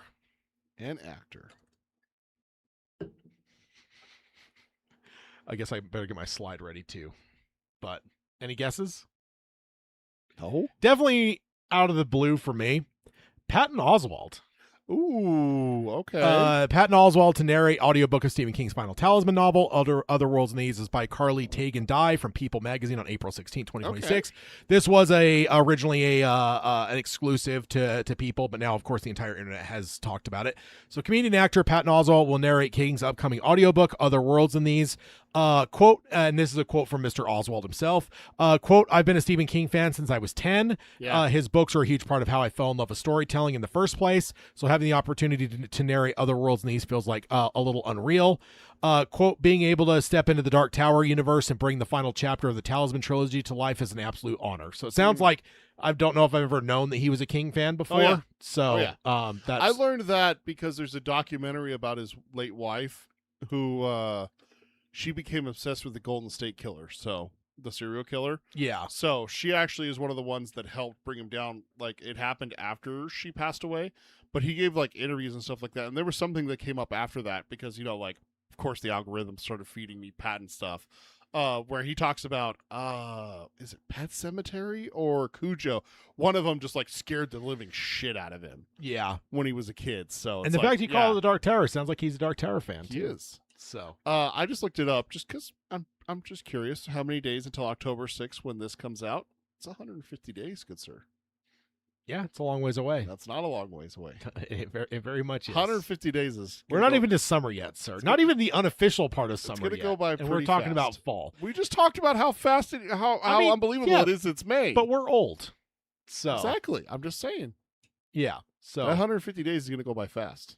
So now we're moving on over to Mr. Flanagan in the Flanagan corner. Oops, I just think pushed the wrong button. There we go. I was like, that didn't feel right. The pedals feel slightly different. So. All right. So yeah, jumping over to the Flanagan corner. You just wanted to play our intro again. It's so awesome. No, accident. Definitely accident. So yeah, on the Flanagan corner, the first one we have here is an article talking Mike Flanagan's new Lovecraftian movie prepares him for Stephen King's show. And this is by Dhruv Sharma from Screen Rant on April 23rd, 2026. So Dhruv starts by postulating that Flanagan being tied to the Mist might be the perfect stepping stone for him to get to the Dark Tower. He points out the Mist is not actually Lovecraftian, but King. But it's very Lovecraftian in style and probably the closest King has ever come to Lovecraft in his work. That's wrong. He grants that King has dabbled in other cosmic horror, There you go. but often cites Lovecraft, and he's often cited Lovecraft's inspirations, but The Mist feels the most overtly evocative of Lovecraft's famous styles and stories. Revival. Cosmic horror, though. Yeah.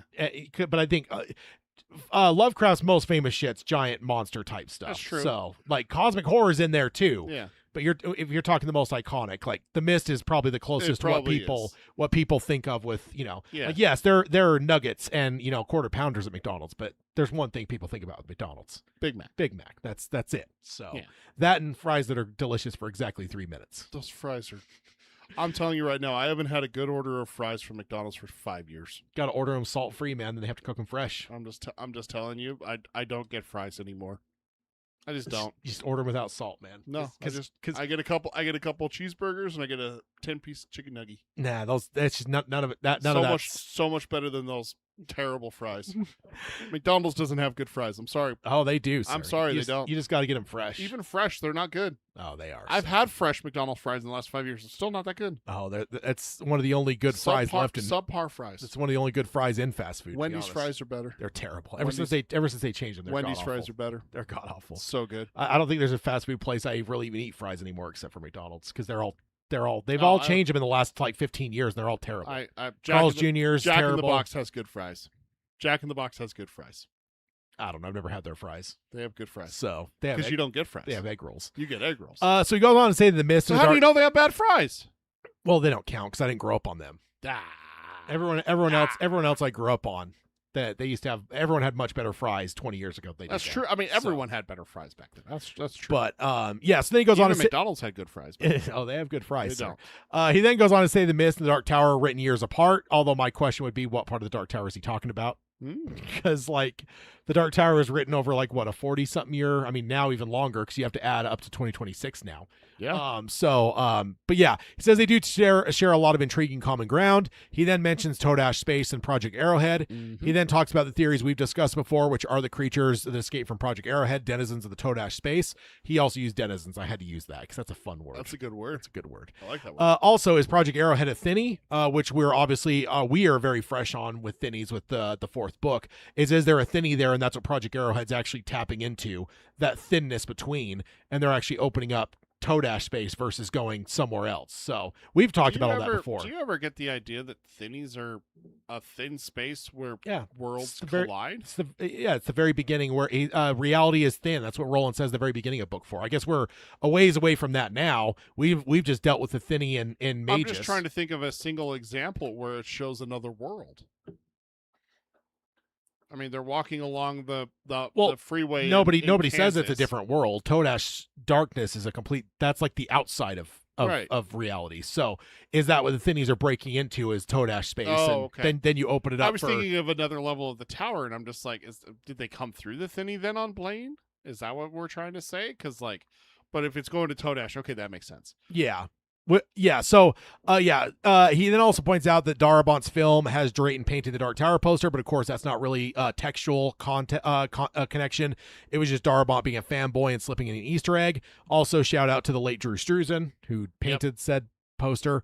And then before I get to the rest of the article, one thing I wonder is if Flanagan could actually confirm this theory, is literally have one of the creatures he designs for the Mist and actually show them in the Toadash Space in the Dark Tower. Literally have the same fucking creature. And it's got to be so unique that there's like no fucking mistaking it. It's got an elephant trunk and it's like all teeth, and you're like, holy shit, that's the same creature from the Mist. Yeah, because he's doing it. So chances are it's his own like people, and even if another studio's involved, he probably still has the digital files of the creature, what it looks like and stuff. So yeah. I don't know. That was just an interesting thought.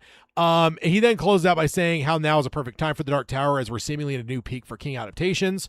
Almost all of the films from 2025 ended up being critical hits, and even the 2 TV properties, Welcome to Derry and The Institute, both perform well, with the latter getting a second season later this year. We got to keep remembering that we're only a few months away from The Institute season 2. Yeah. They're actually starting to, I feel like I've been starting to feel like I'm starting to hear more about it, so I think they're starting to try to get the hype train started a little bit. Yeah, I don't know though, because I think they're still filming it right now. But he also mentions Flanagan's Carrie is coming out this year and can add a good streak that King adaptations are on, and Flanagan rarely delivers underwhelming horror. But I would argue, has he ever under-delivered on horror, Flanagan? I don't think so. No. So yeah, what do you think when it comes to for one, I don't think that Flanagan needs to prove to us as Dark Tower fans. No, so but it's not us. Maybe for the industry. Maybe that's what I was going to say. Is it's not us he's trying to prove it to. Yeah. We've talked about this. He's great at doing horror. He's great Yeah. at adapting, like Poe's, the Raven and stuff like that, Yeah. and all those different things. The Haunting of Hill House to his own style and stuff. Yeah. But has he ever done King? Well, of course he has. I mean, Jesus Christ, go watch Gerald's Game.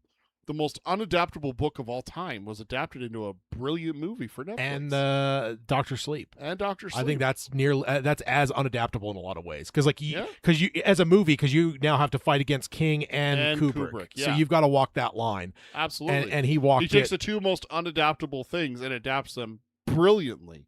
Yeah. I'm starting to see some awesome takes on Dr. Sleep over like social media. I've seen like 3 or 4 reels in the last like 2 months about how much people really enjoy Dr. Sleep. Yeah. And they're like, if you would enjoy The Shining, you need to go watch Dr. Sleep. And there was one guy who was talking on a podcast. I can't remember which one it was. And he was just like, wait, so you've seen The Shining, but you haven't seen Dr. Sleep? He's like, yeah, I didn't know that it was a sequel. And it's like, dude, how'd you miss that? Like they did nothing but advertise it as the Shining sequel. Yeah. But apparently he missed it. And Missed the marketing, which actually Yeah. is a good thing. Yeah. Right? Yeah. In a lot of ways. A So lot of times stuff gets spoiled, and I'm starting to realize that more and more. And it was way heavy with the Shining. We mentioned that back when Yeah. it was just like, why this isn't that tied to the Shining. It's But they were pushing it because that's what that's people. what you can sell. Yeah, exactly. Yeah. And I think that may be one of the reasons why it kind of fell flat, but it is starting to have like a resurgence where a lot of people keep talking about how it's one of the best adaptations of King's work. Like it's right up there with like it for some people. Yeah. So I think you're right. I think that with those two, Flanagan's shown it to us, but with this series, with Carrie, and then with the Mist is going to be a movie though, right? Or is it a show? Movie. It's going to be a movie. I think he's kind of showing his, hey, look, I can do a show and I can do a movie. Any questions? Yeah. He's just standing there like fucking Tony Stark with Carrie on one just does side the Jordan shrug. and fucking the Mist on the Mist, other side, yeah. and he just goes, any questions? Yeah, 100%. Indeed. So that's I think that's it for Flanagan. We might come back. There's some other stuff I'm jumping over because there's one I really want to cover here. Okay. So let's jump over to it. It's 10 best Stephen King short stories ranked. Ooh. And so I will say I'm covering this to give us a primer because Okay. next roundtable I want to do this challenge. And so it's very I apropos. haven't read a lot of the short stories. You've read most of them now, No, I'm missing 3. I haven't finished Just After Sunset, which you will Nightmare by and Dreamscape, by next episode. and Night Shift. But you still read quite a bit. I haven't read them all either. Yeah. But you still read enough to make a top 10 list for, and that will be. I could, yeah. That'll still be a caveat that yes, we've not read everything because there's some stuff I'm missing as well. Because But Night Shift has like some of the best stuff, right?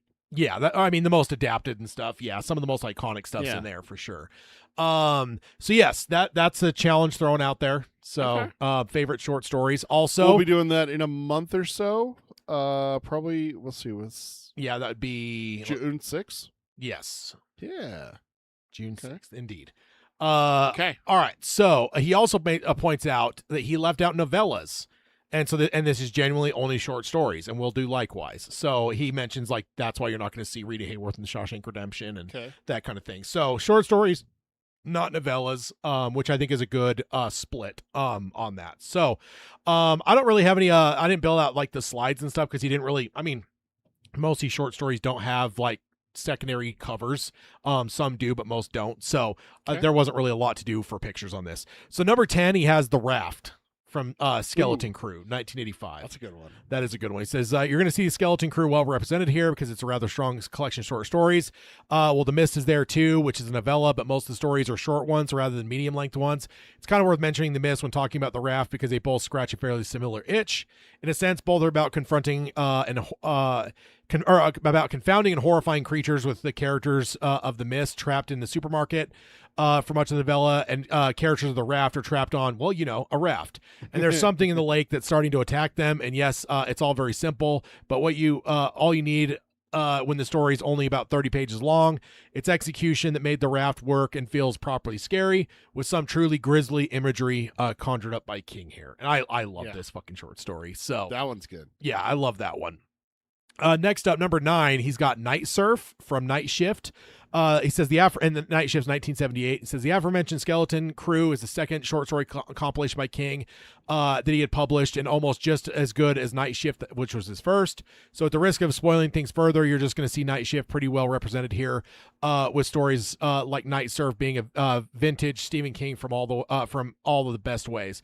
And Night Surf doesn't just have that feeling because it's tied to the stand about as vintage as vintage gets, but it certainly helps.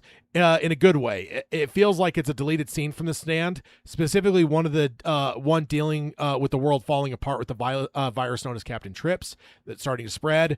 There's other genuine deleted scenes from The Stand too, as the 1990 complete uncut edition added 300 pages more into it. Including a lot of about the early stage of the outbreak, which Night Surf also does, which feels like it could almost fit into, which he says Night Surf almost feels like it could fit into the No Great Loss chapter.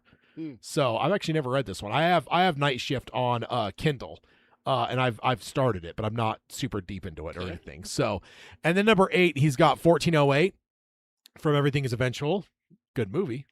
It is. 2002. He says I finally watched it. Yeah, indeed. He says if you want to, you could label 1408 as another riff on the Haunted House Hotel horror story that King already demonstrates with his masteries with The Shining. But there's also a difference here, appropriate enough considering this short story. 1408 has a more limited scope and mostly involves a titular room and its violent, mysterious history. A nonfiction writer stays in the room thinking he'll be able to document the experiences in a way that he usually does, but then the haunted history of everything inevitably gets a bit too real. And it's a sort of horror you might expect starts happening. Still, it doesn't just feel like Stephen King retreading familiar territory for the sake of it. 1408 stands on its own as one of the best 21st century King short stories. The one thing I actually just thought about, though, I don't think he ever mentions the new one. I'm just blanking on the title of it. You Like It Darker. He doesn't. Shame. There's a couple in there. So let's see. I just lost my place. Let me go back here. Here we go. The next one he has, number 6, is the man in the black suit from Everything's Eventual, 2002. Okay. He says the Man in the Black Suit was originally published on Halloween in 1994 in the New Yorker. With it finding its way into a wide release in the short story collection Everything's Eventual 8 years later. And then it's about a young boy coming across a figure referred to as the title, who is one of King's best short story villains. Stephen King does like to play things a little too thoroughly, or he does play things a little too thoroughly at times, with over-explaining on his part, taking away from some of the horror you'd otherwise feel. But the Man in the Black Suit doesn't have that problem. It certainly keeps things mysterious and unresolved, which helps the entire thing feel genuinely haunted. Which is fitting since much of the story involves a young protagonist being left in a continual sense of unreal following his encounter with the Man in the Black Suit. So I need to reread some of these short story collections too. Yeah. There's a few of these that are seeming like slightly familiar, but I don't remember all the details. Number 5, Word Processor of the Gods from Skeleton Crew, 1985. Probably the closest thing to a hot take here, but Word Processor of the Gods is so much fun because it's one of those stories where King just wholeheartedly commits to a silly premise, but genuinely makes it work. That's the only thing that he does as a writer, or it's not the only thing he does as a writer, but come on, look at something like Christine. It's a book about a scary car that comes between two young friends, or The Dark Half, which is about an author's pseudonym being retired, but then coming back alive and becoming a full-on serial killer, which he's right. King can sometimes grab things that are just like, wait, that's really the story? But then you read it, it's like, oh my God, he actually did a pretty good job here. So he says that's all to say you shouldn't be turned off from Word Processor of the Gods because it's about a man who's able to alter reality itself by typing certain things into a word processor. Maybe it ends a little conventionally, but that's the ride it takes you on is worthwhile nonetheless. And this King we're talking about. He's written much less satisfying endings before.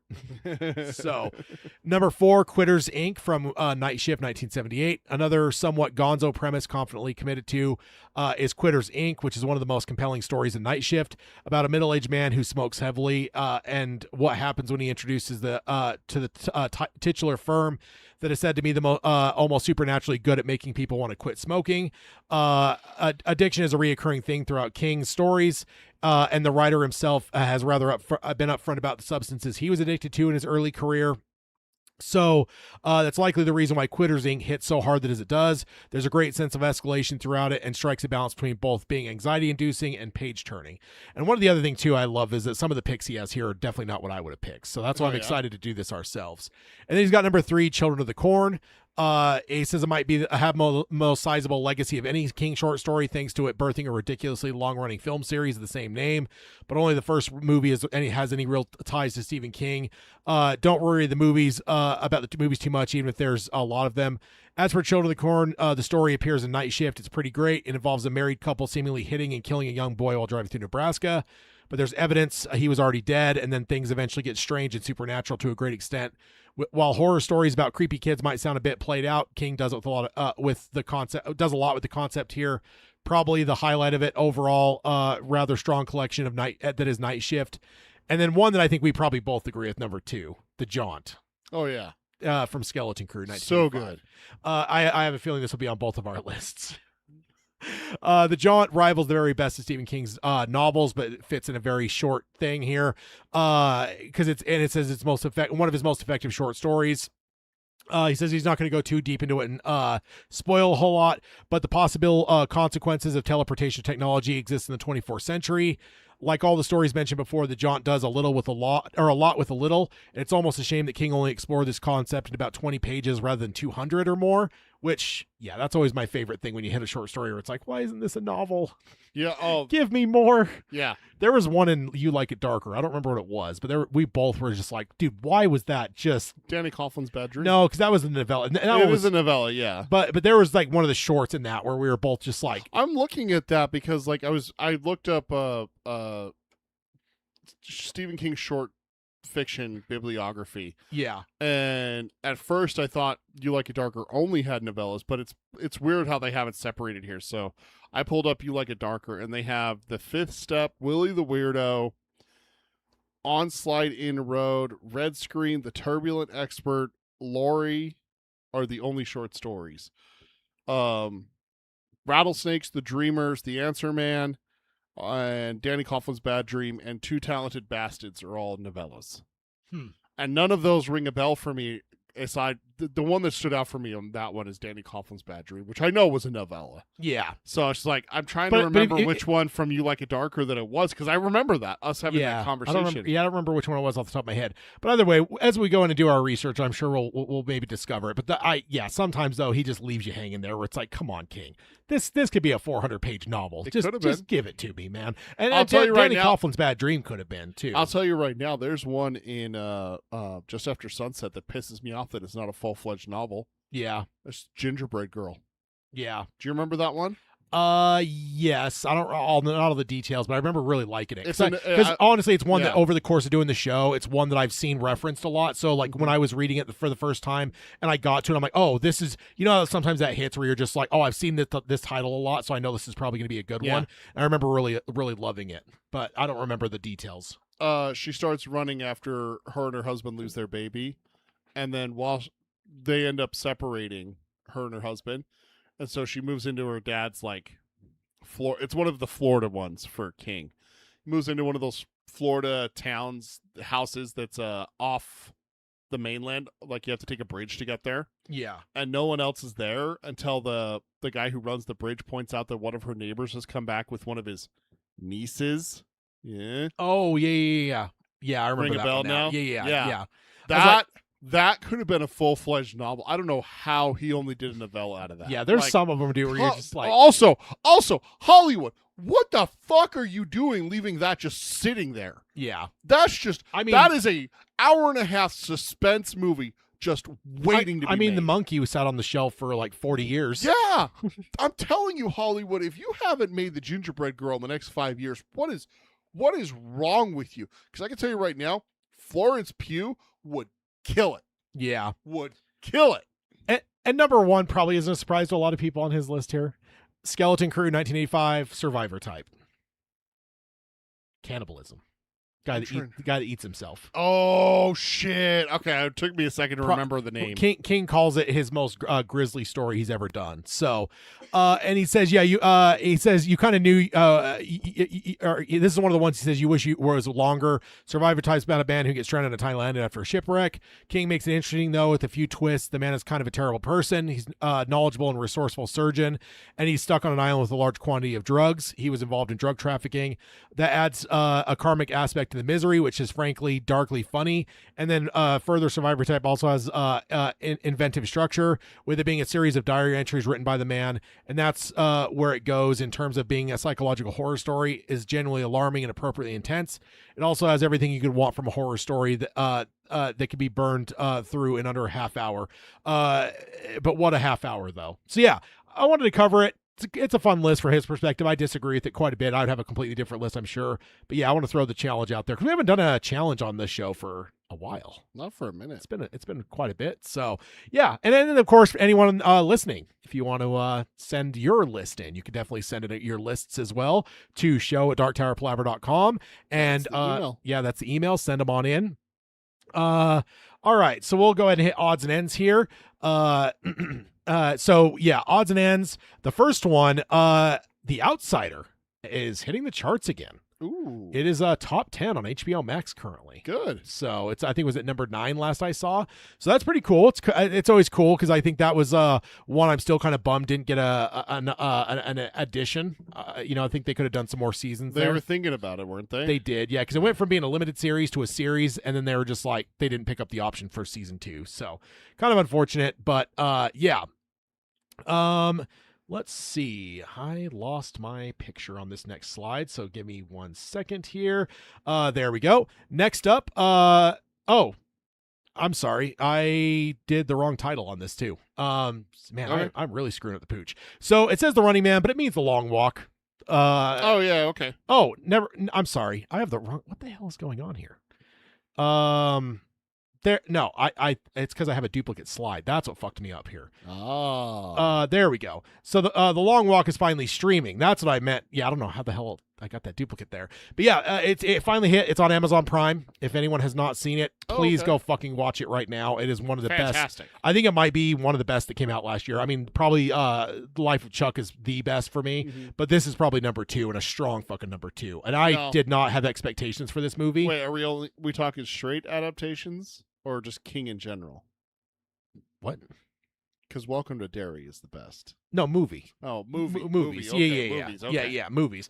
TV, that's a whole different That's can different. of worms. Yeah, but well, I also, there was 5. Also, let's be perfectly honest. Welcome to Derry is not an adaptation. That's an expansion.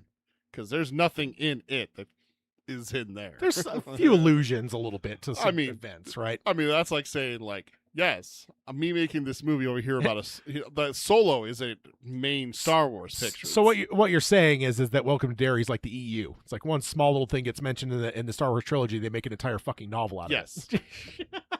Basically.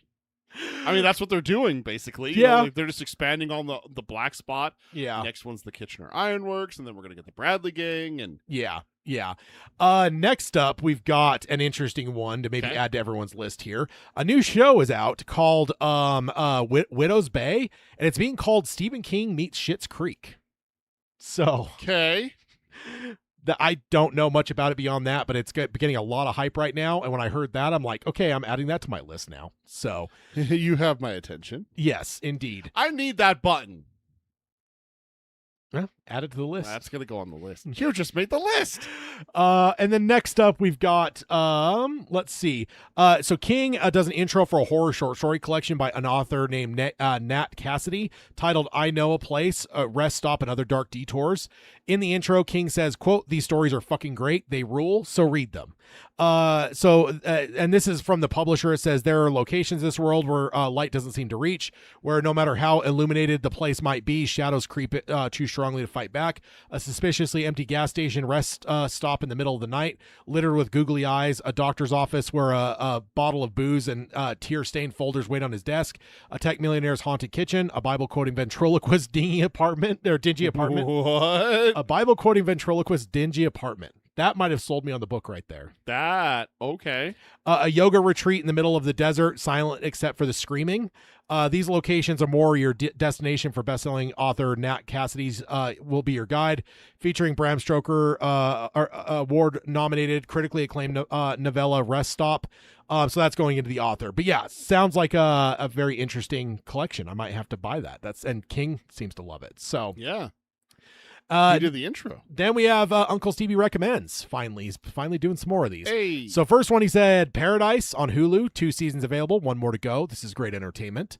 Then he's got I've seen a trailer for that one. I actually haven't. I haven't heard much about that.